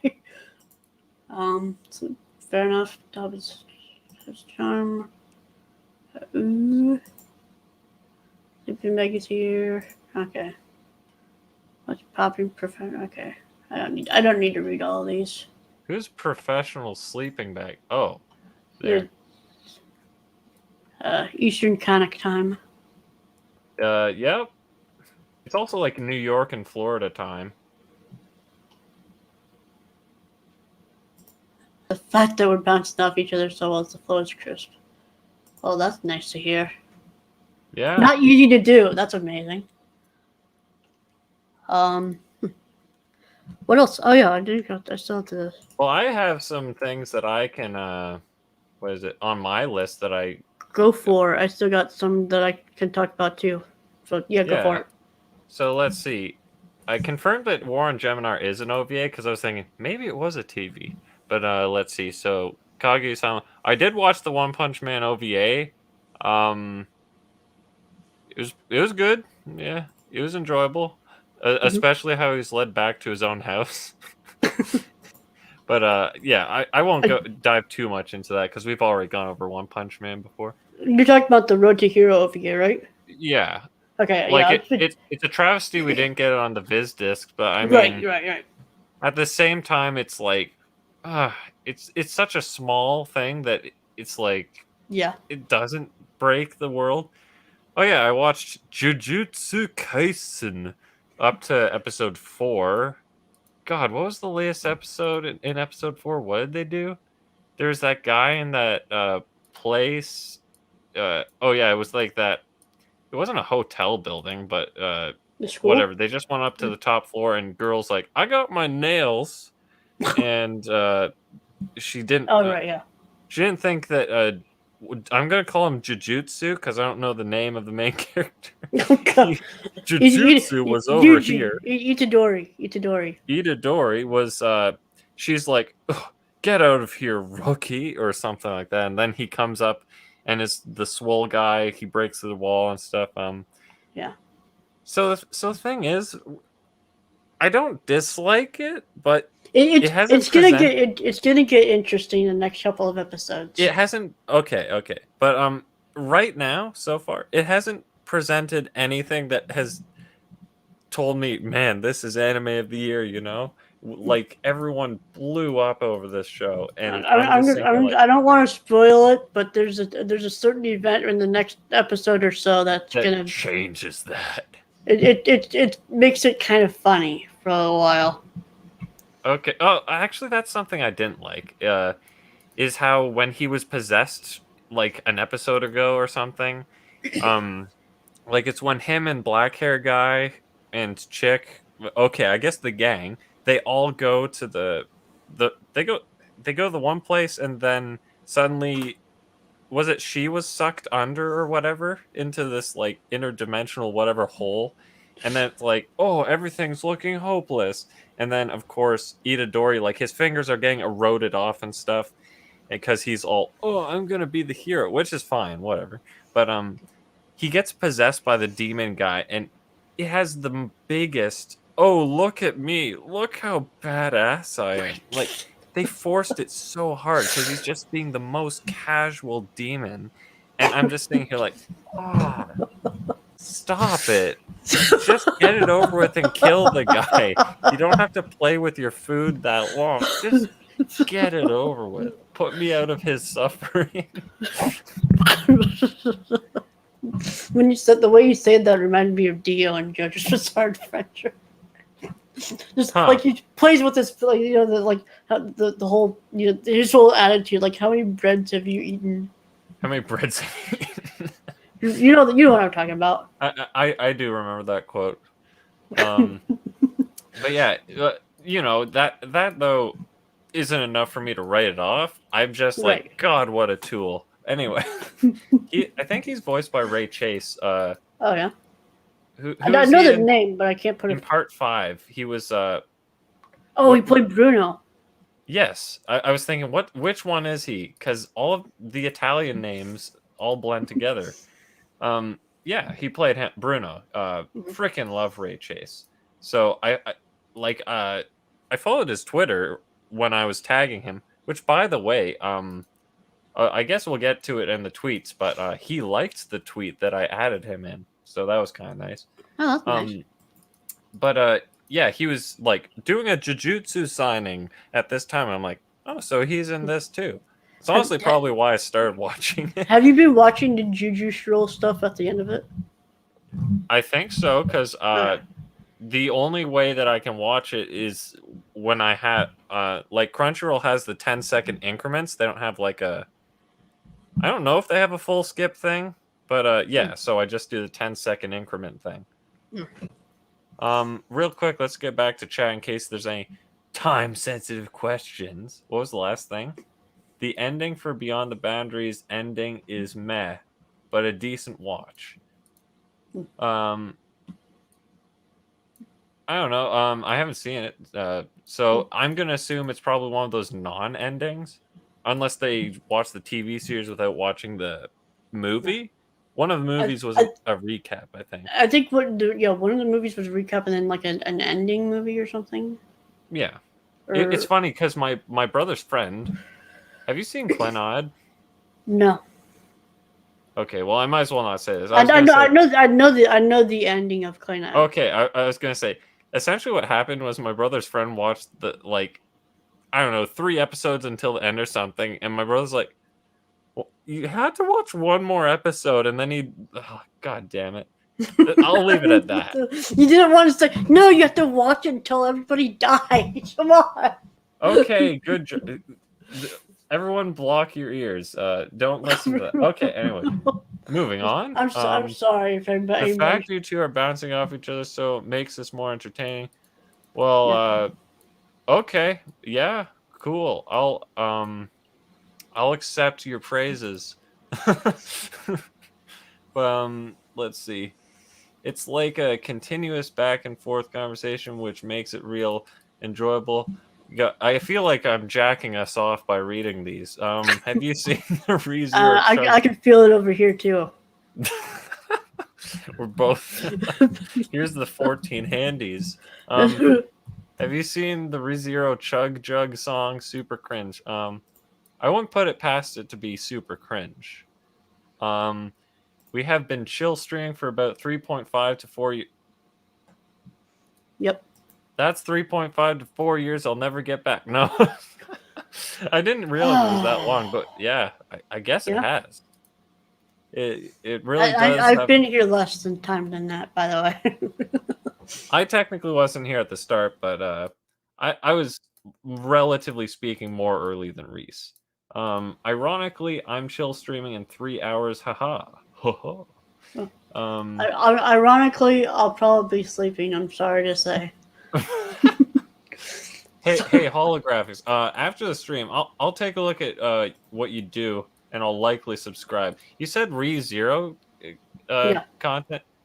I haven't seen ReZero, and I don't want to spoil it. Cancel. So, unfortunately, I probably won't be able to watch most of your content. But I'll try to find any of your videos that aren't ReZero. I don't know how to put it. Once I watch ReZero, I'll have a lot to catch up on. Yeah, because there's like two seasons, like two movie OVA things. You're gonna have to watch Isekai Quartet. You might as well. I have the first season anyway. How many of those 4 have you seen actually? Out of like ReZero, Konosuba. Wait, what is it? So Overlord, I've seen season 1. Tanya, I've seen. I haven't seen the movie of Tanya. Konosuba season 1. I haven't seen ReZero because goddamn that Funimation kerfuffle threw everything for a loop. I'll let you know, holographic, my info dump.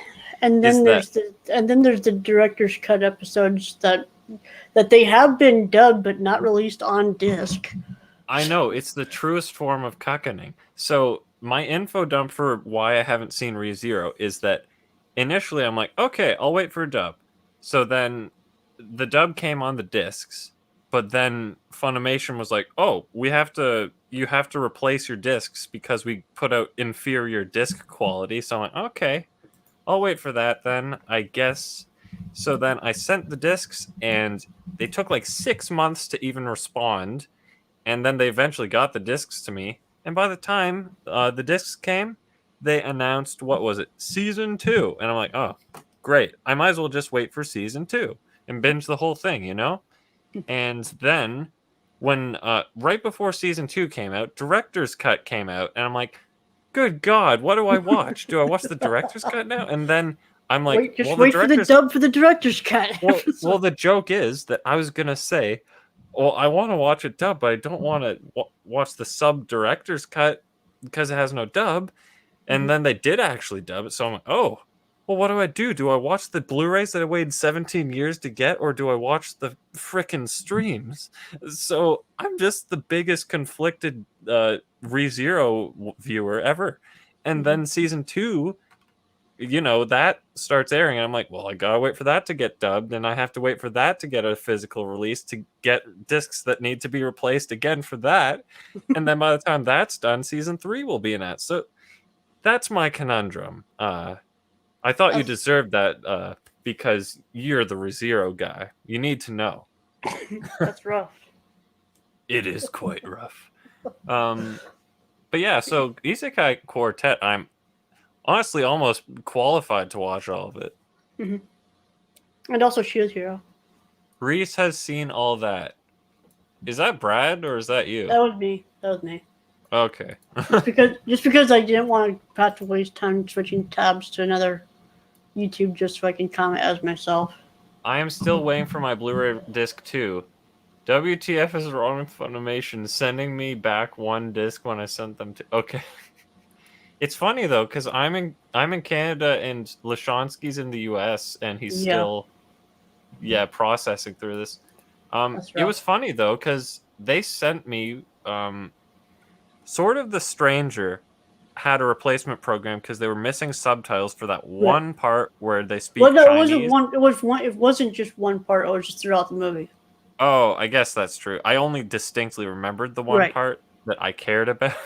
Right. But yeah, so they were missing the subtitles, and there was a replacement program for that. So I sent the disc in, and they sent me the disc, and then like 3 months later, they sent me another disc for Sword of the Stranger. So I have 2 replacement discs. I didn't even have to send them discs for Sword of the Stranger. They just sent me the discs.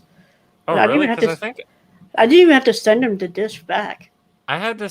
Oh wait, no, Code Geass they might have not. It was just ReZero that I had to send the discs their way. That's weird.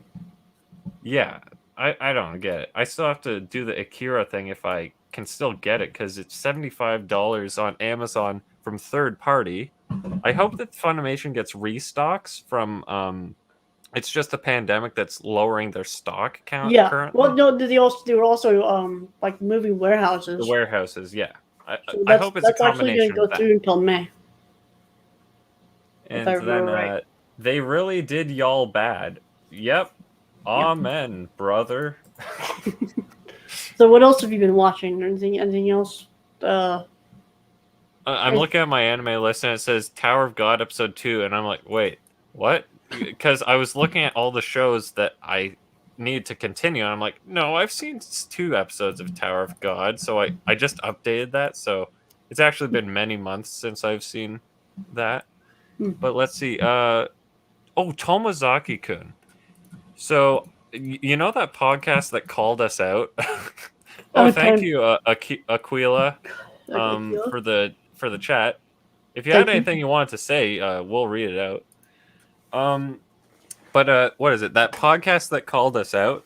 Your pod? Yeah, Animania Pod. Oh, Animania Pod. Okay. Yeah, the one episode I watched when I was testing out, like, what do these guys make? It was a Horimiya because I'm like, okay, I can understand what they're talking about because they cover a lot of seasonal stuff, and what is it? So they also talked about Tomozaki-kun. What is the full name? It's like background character or something like that. Low tier character. So I just thought the name was bottom tier character. Right, bottom tier character. I thought the name was really funny. But the thing is, when they were discussing it, I don't know if it was just the one guy. They were talking about how like they didn't really like it, except for how it has Smash in it. You know, Super Smash Brothers.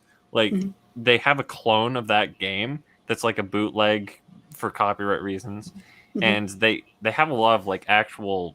I don't know. I was about to say they have a lot, but it was only the first episode that I heard like, you know, actual things that people would talk about in that type of environment.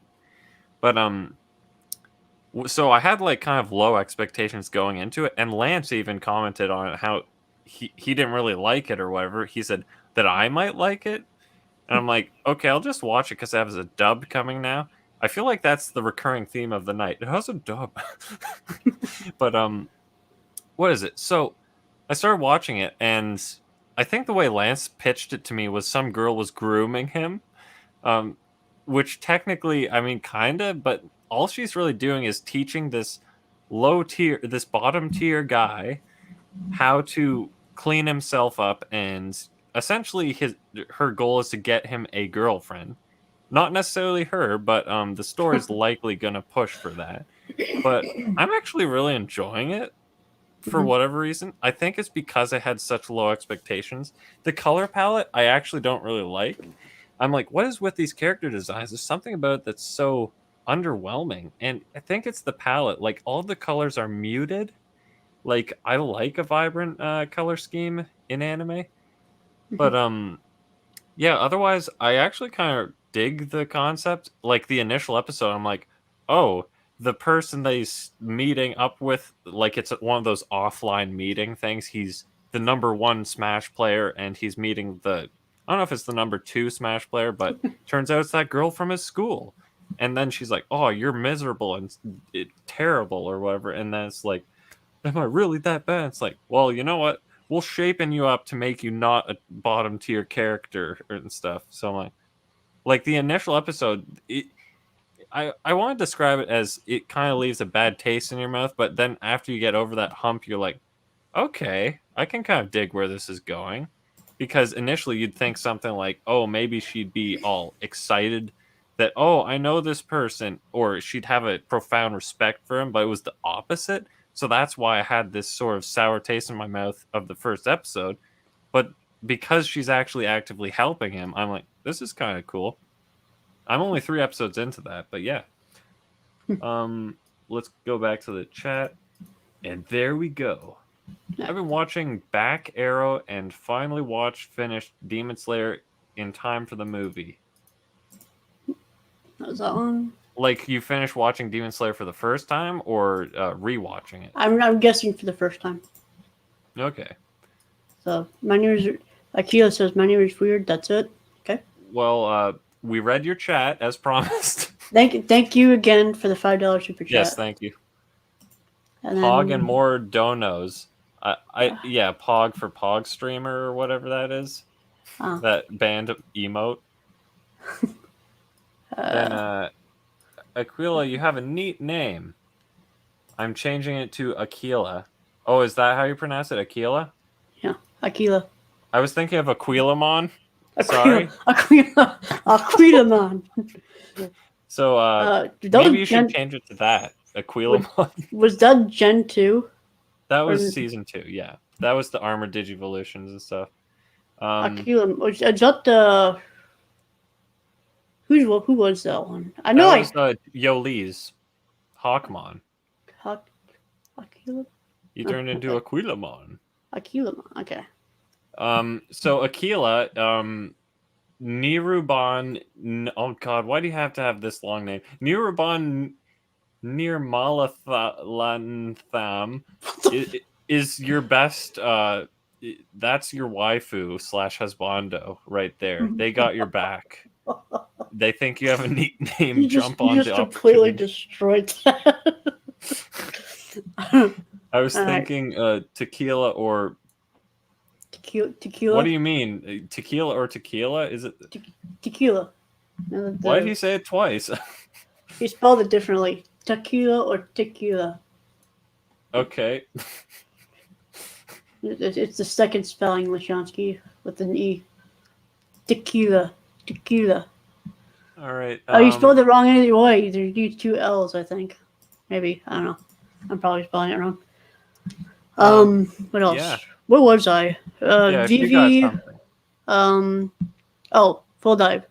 So I was watching the new episode of How Not to Summon a Demon Lord season 2. Oh my god. Yeah. Oh crap. $30 super chat. Jesus. Oh my God. Hyped for the Demon Slayer movie as well. I have 5 little siblings that are into the show, so I had to save some freedom coins for their tickets. I'm planning on surprising them on the weekend when I visit them. Much love. Thank you so much, Roman Morales. I appreciate the .69. That's the best part of the donation. But I think this confirms what Brad was saying about how the Demon Slayer appeals to kids. He says little siblings. I assume that by that he means kids. Yeah, like I guess that's confirming our theory that kids love Demon Slayer. So yeah, hope you enjoy your time at Demon Slayer. Yes, I'm not gonna bring anything up. Wow, This is so thank you. funny that Brad is not here when all of this is happening. I cannot wait for tomorrow's morning messages. Yeah. Tequila is the correct spelling of the word. Okay. Thank you very much. Thank you. Yes, thank you. That is incredible. Thank you very much. Absolutely. Yeah. 100%. Salute. Okay. That looks like a salute, I think. I was thinking of like square root of what? Yeah, the square root of Demon Slayer. They're all under 15. Okay. Well, I was gonna bring up that I don't know what country you're in, but in the States this movie is rated R. So. I'm hopefully they're not under like 8. Well, maybe they're 14. My and kids can't watch Demon Slayer. Way too much blood. What are you talking about, Lashonsky? Well, his kids are like 3 years old. I know, that's the prime age range. Come on, get with the program. All right. Well, you were talking about how not to summon a How Not to Summon a Demon Lord season 2. I completely forgot about how the show is going. It just kind of throws you right in the middle of stuff again. So that was interesting. It just continues. And then we talked about Spider plenty on this podcast. Well, I want to make a quick mention to Demon Lord.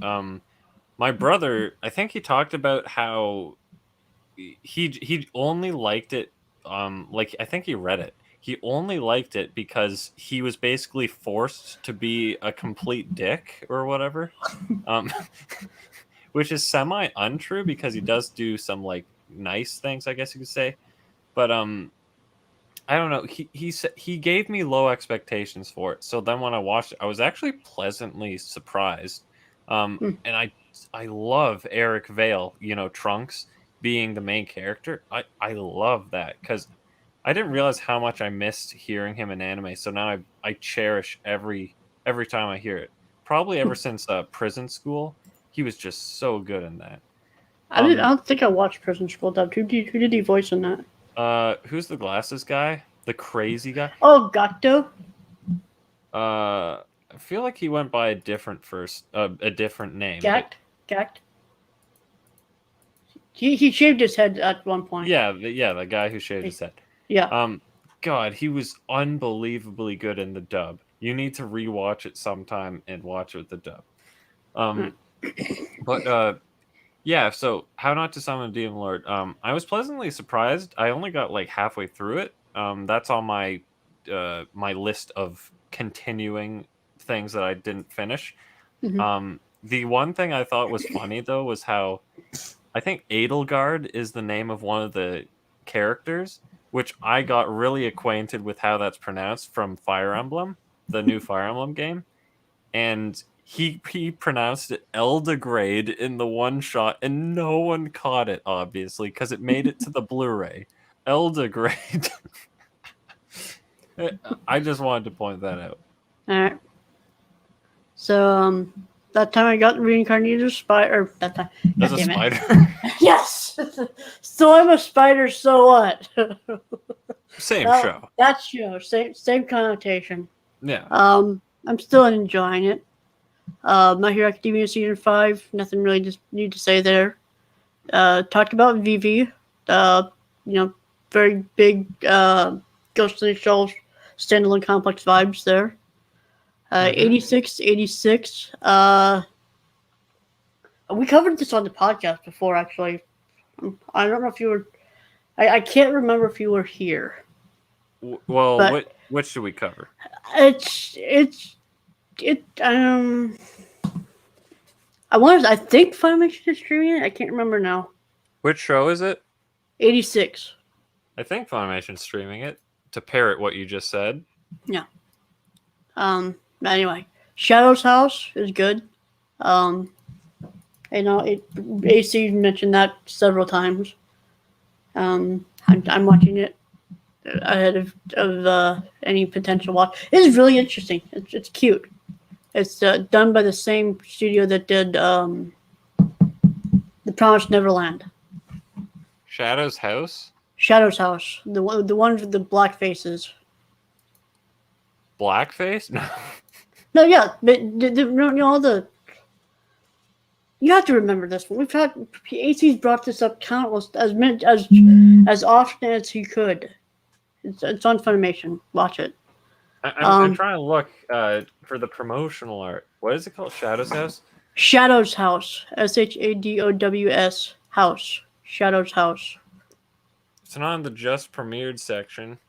Yeah. The computer interface is much different than the app. The app actually has a really good UI because you can click on your queue, whereas apparently they added the queue function to the PC. No, this is my account. Oh no, that is the queue. God, it's so disorganized. Shadow's House. How about I just search it on the search bar instead of looking through their predetermined menus? Shadow's House. Okay. Oh. The character that is a complete silhouette? Yes. Basically. But I'm it's sure we've talked about this, but I don't explicitly remember. and he's always bringing it up. Oh, I want to know why these characters are black.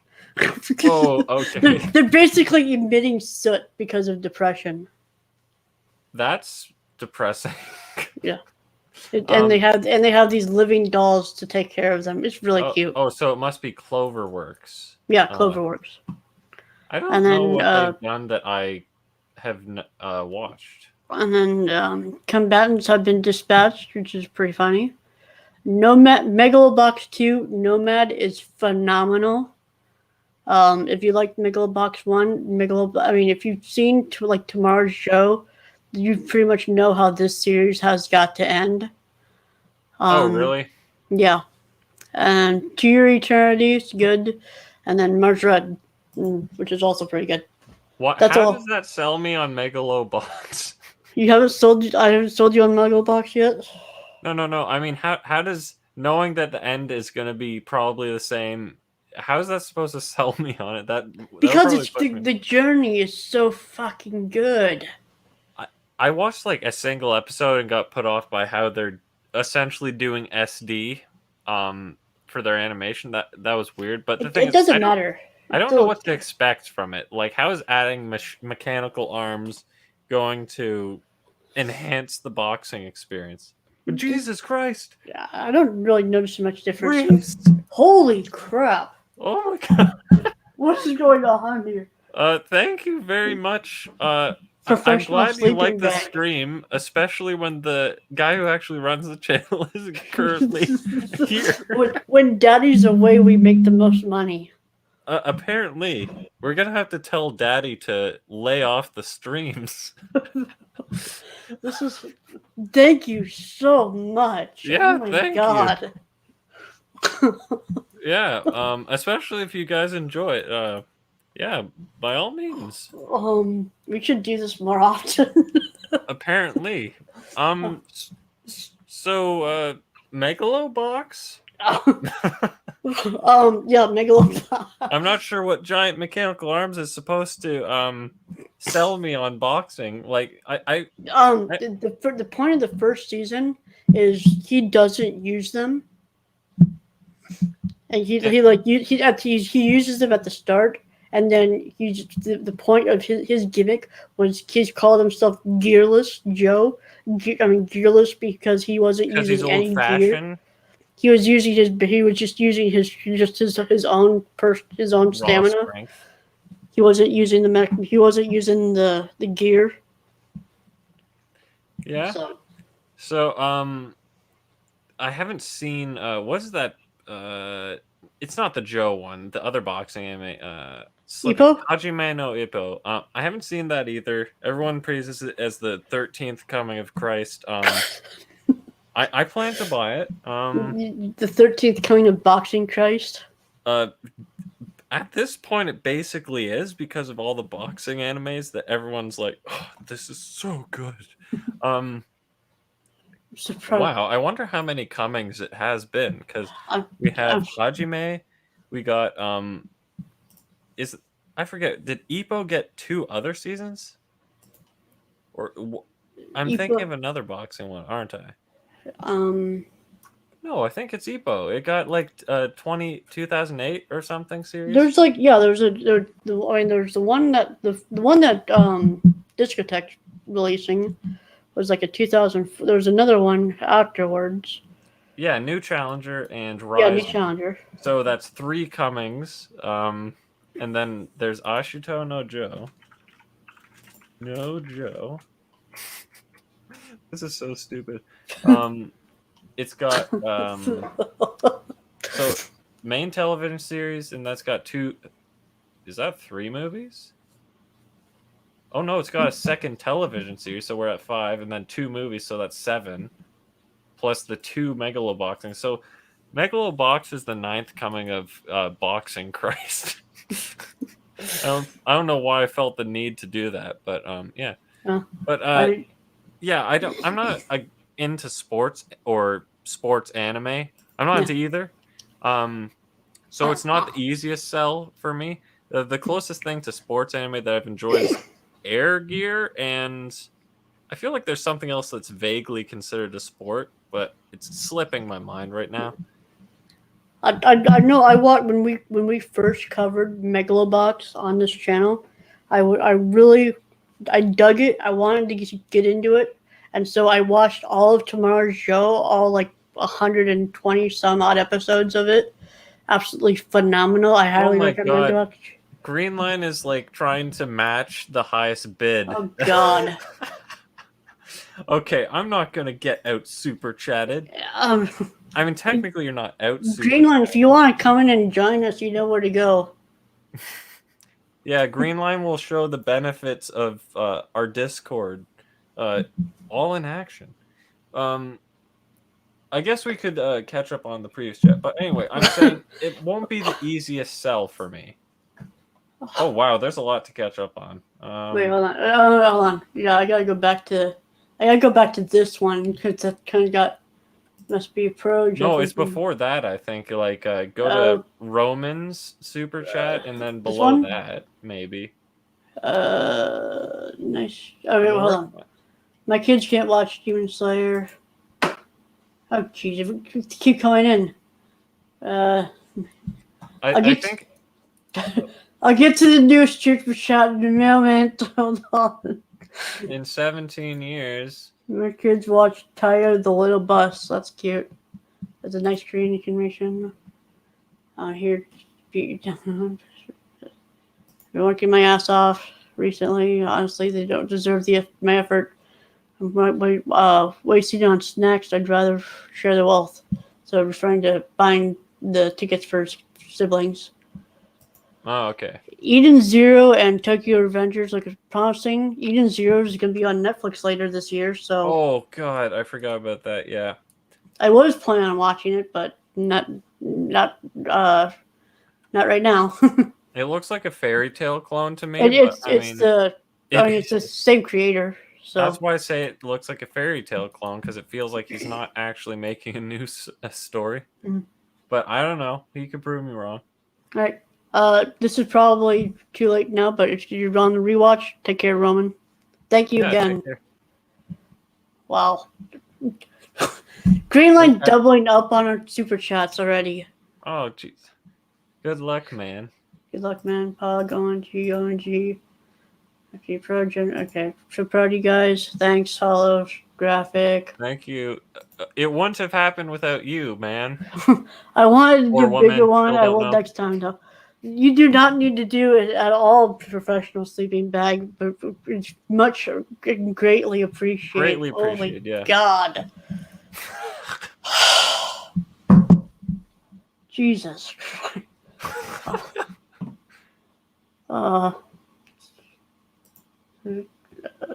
Eyeballs. The late show with Reese and Footnum. Yes. So many comings. It's a hentai at this point. 13th coming of Boxing Christ. All right, now we're up to this one. Yeah. Y'all nutty. Thanks. The donut's making me look poor. Either way, it's generous and nice. Well, I'll tell you this. I haven't donated, so we're both looking poor, okay? How's that make you feel? Now we're even. I have no clue if Green Line is my friend. No. Green Line is actually a devout What the hell? Oh my God, we have 5 super chats going at once. Calm down. We got to go through all the chats I'm so happy right now. Ha ha. Hold on, wait, I got... I'm reading them chronologically. Don't worry. I got this. Okay. I have no clue if Greenline is my friend, and as I just said, he is a longtime devout watcher. So, he's a friend to you all. Yes. He's a friend in our hearts. Holographic Greenline. Oh, okay. Lashansky's doing our dirty work. Lol. And then Professional Sleeping Bag says, we want to do this, Green Line. I'm so happy right now. Dude, we're happy with you. Looks like Holographic got in the Discord. So awesome. That Discord link I've sent earlier works. Beautiful. We're excited to get to know you. You want to do this green line? Oh my god, please don't make a video war. please don't make a super chat war. At least Satan 666 isn't here to bid I'm for so my happy nipples. right now. Oh god. Sleepy bags. Jeez. Oh no. Oh, what have I done? Oh no, the bidding has started. Well, at this point, we're gonna Yeah. fund that cucked on another planet anime. 100 likes and host chick shots. Yes, okay. I don't drink and I don't have alcohol in my room. I have alcohol available. I will drink for you. Okay. Okay, fine. I will if Highest bidder gets Hollow Soul. Jesus. Oh god. Are we?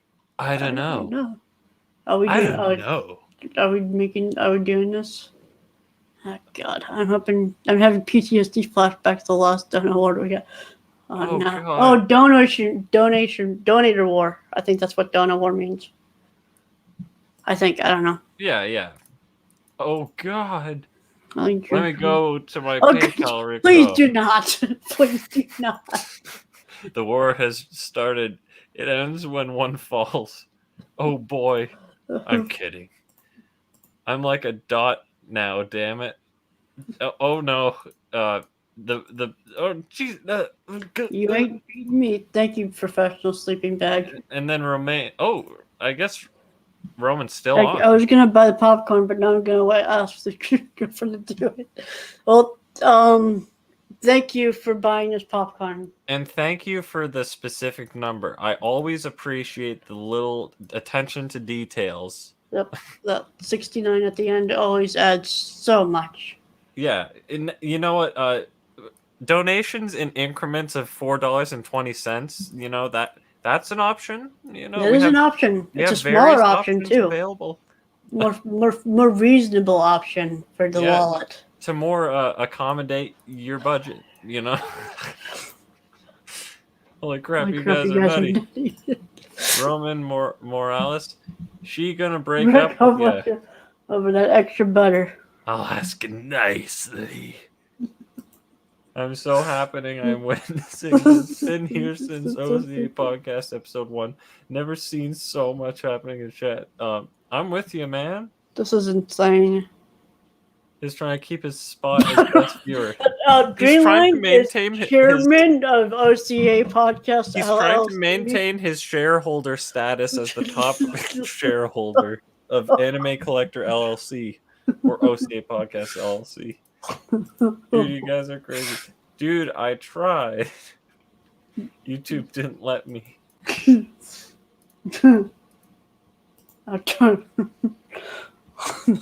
Oh, referring to the 420 increments, I think. Oh, okay. Maybe. Okay. I don't know. I'm guessing. Oh my god. Yeah, I think me and Reese are just overwhelmed at this point. I'm just like... Oh my god. Oh my god. Whew. Lashansky says y'all need to purchase some merch from Stealth Weeb. Yeah, you could have supported while getting a cool shirt as well. So I claim top spot, Green Line. You have to see his backlog of donations. I think it only counts for this one. Oh, okay. Yeah. I think you may have won the battle this time. You won the battle, but the war is still Green Line's still in the lead on the war. Phone Susan right now. Oh god. I hope he's not. He knows he shouldn't. Oh no.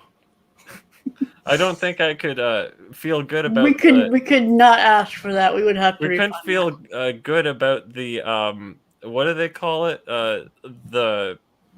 I want to make a joke about like the source of the money, how it's like laundering. Yeah, but I couldn't think of a good way to convey it. I always win. Oh god, dude, this is getting spicy. Spicy. Oh. Spica. Or is it spisha? Maybe it's a real word from a different language. Rose Wall in season 2, episode 25. You win for today. ReZero question mark? Next stream. Okay, hold on. It will likely oh god, the chat keeps advancing. It will be like eBay. Greenline will drop a huge dono right before you guys log on. Spica is here. Just you wait.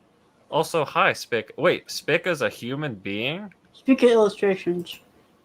Oh, that sounds legit. I step away for 2 minutes and the chat's already going crazy again. Hello, at Spica Hill Illustrations. Hey, Spica! Hey, Spica. Spica in the... Please tell me if I'm pronouncing that right. Spica. It could be Speak-a. Speak-a. Okay, hi, Spica. Well, I'll say hi, Spica myself. Everybody knows Spica. Hi, Spica. Hi, Spica, and I don't know if we have much more we can bring up other than I don't know what to do. We're just overwhelmed. Everyone's just showering, giving us a golden shower. This has been a golden experience for everybody. Except for AC. Except for AC.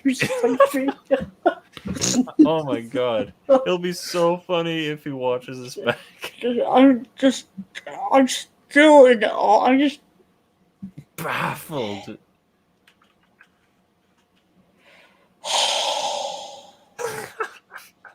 Hold on. Oh yeah, send out the Discord link again. There you go. Yeah. That's a good. Lashonsky says, join the Facebook group. You are welcome to do that. Everyone in chat. Yeah. It should be linked.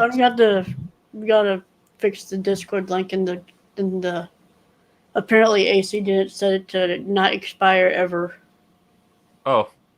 I didn't realize that was an option. That makes sense. That's probably why the one in the description doesn't work. Lashonsky said, oh my god. No wonder we haven't getting anybody in. Spica illustrations. What kind of illustrations do you make? Says Lashonsky. Oh god. Please send out the Discord link again. She drew my profile picture and a lot of my what is that? AET. Put one of Holo's things up, just any of his chats up. Yeah, I like that art style. So Spica apparently drew that. That's nice. And a lot of my AET. Still don't know what that is. Join the Facebook group. Yeah, Discord link, the new one.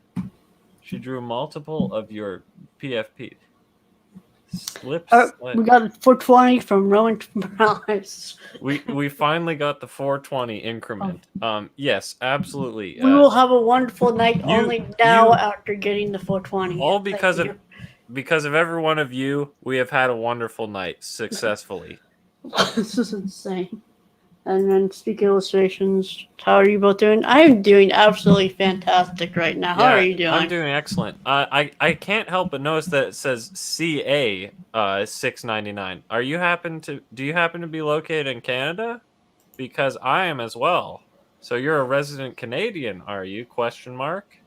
Unless you change the currency for trolling purposes. Are you trying to catfish our viewers? Exactly. Let's see. Roman Morales, thanks for the dono. Time to light it up. So Lashonsky is like now our spokesperson. He's in the lingo. He's hip in the lingo now. So that dono does mean donation, I guess.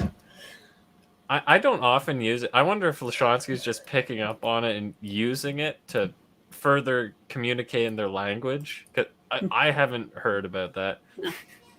So, it's his girlfriend Rose for buying us popcorn. Yeah, I'm out for realsies. Have a great night, Roman. Have a wonderful night. Maybe Spica Illustrations can make the OCA Podcast logo. Yeah. Well, you can certainly. Spica Illustrations would like to join our Discord and get in touch with the Anime Collector, we might be able to work something out. Yeah. Join the Discord. We can chat about it.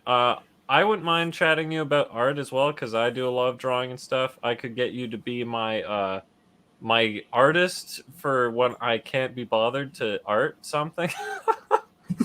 For pay, of course. Oh, Dude, my money is worth 3 packs of rainbow goldfish.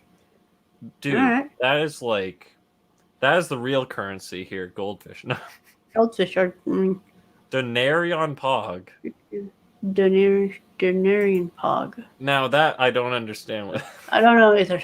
I'm sorry. She's asleep right now, but maybe I'll get it when I come back tomorrow. Lamau. Me too. I'm Canadian. Says Yes. Niruban Nim Nirmalananthem. Yes. Rejoice. You said that before, I think. I did, but I felt the need to No. say. No. I'm talking about this one here. You're not saying we're nutty. I think holographic is in the same situation where we just don't know what to say, so you just kind of have to say it again. Speaker says amazing, thank you. Yes. I'm not sure what the yes is. Oh, from Canada, I'm assuming. Okay. Roman, good night, y'alls. I feel like Roman is pulling one of those. No, you hang up. Okay, I'm going for real this time. All right. Same bye. Well, I'm thinking it's almost 1 o'clock. You want to end it up in 6 minutes? Yeah, we can end it. It has to at some point, unfortunately. Oh, unfortunately, we have to end it at some point. But we got. So I'm sorry, get your last remarks in while the chat is open, I suppose. I suppose I could. Greenline, where are you at? I almost want to say where I think it is, but I also don't want to accidentally dox Greenline in case he wants to be incognito. Yeah, Greenline, you're on the clock. 6 minutes. Oh no. Hey, Greenline, you only have Lashonsky to blame when you donate your whole bank account. Yeah. No, I don't need sleep. I need content. I think they're shaming us into continuing. Where are you going? If you have time, I don't mind chatting with y'all after the stream. If you want to hop in post stream, I'll have a chat with you if my voice doesn't give out. Gonna pop off, but you can reach me on Instagram and Twitter. Well, what is your Instagram and Twitter? But he's Holo's. Yeah, Holo's on our. He's in the Discord, so you can direct message him off of. He's already commented on the Discord in the general chat. I'm keeping that surprise for after the stream. Alright. But yeah, have a great night, Speaka. Sorry. Pop. You can reach me on Twitter. Might be slowly dying from insomnia, but that's all right. To each their own. Aren't we all? We're all slowly dying. Suits, there's 143 episodes of content if you are in need. Blashonsky is just being the Turbo Ultra Chad promoter. Thanks, Blashonsky. Yeah, thank you, man. And then I got another big thank you, Professional Sleeping Bag, for another $5. Yeah, I think that increased the bid as well. Oh my god, Random 11 is popping in to see. Yeah, oh my god. Yeah.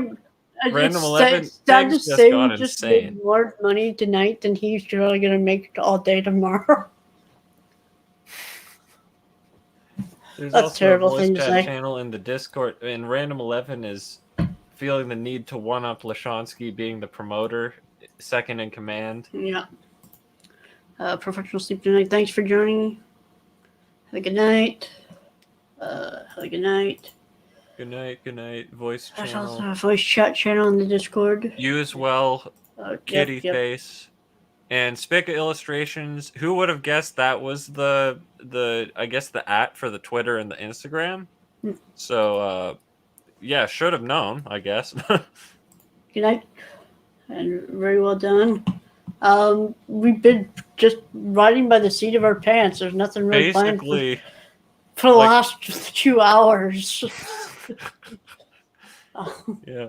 I'll be waiting for that brief call, boys. I feel like now it's like we've confirmed a conference meeting. I'll be waiting. How do you want to do brief that? Just send call. them the link to the. Yeah, All right, well, we'll do it get, after we end the stream. We'll get you. We'll message you. We'll set you up. And then if we don't, you can call us out publicly on Twitter and everywhere and create more controversy. Those guys said they would totally get our names out there in the airwaves.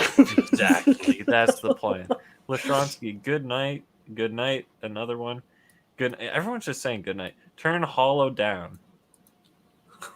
Maybe Holo has a really, really aggressive mic. Got more super chats in 2 hours than 2 years. That would almost be the case if Green Line didn't previously have a history. He wouldn't fault you for it. I don't call people out. I ain't petty. Well, we're challenging you to be petty. Be the petty. Chat and Discord, then everyone can join if they want. Yep. Unless you're having secret talks. Oh.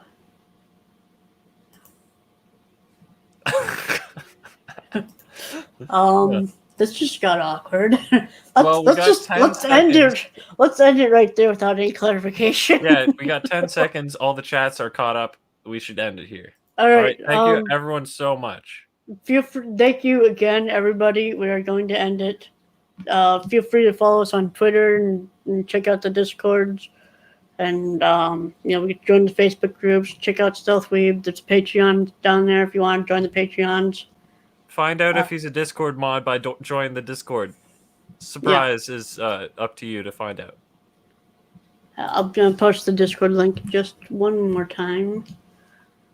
This one should not be expiring. Have a good night, everyone. Thank you, Shanchi, for staying with us for most of the night. Thank you for being a big help, I guess. Yeah. Next outro song. Yeah. All right. All right. Good night, everybody.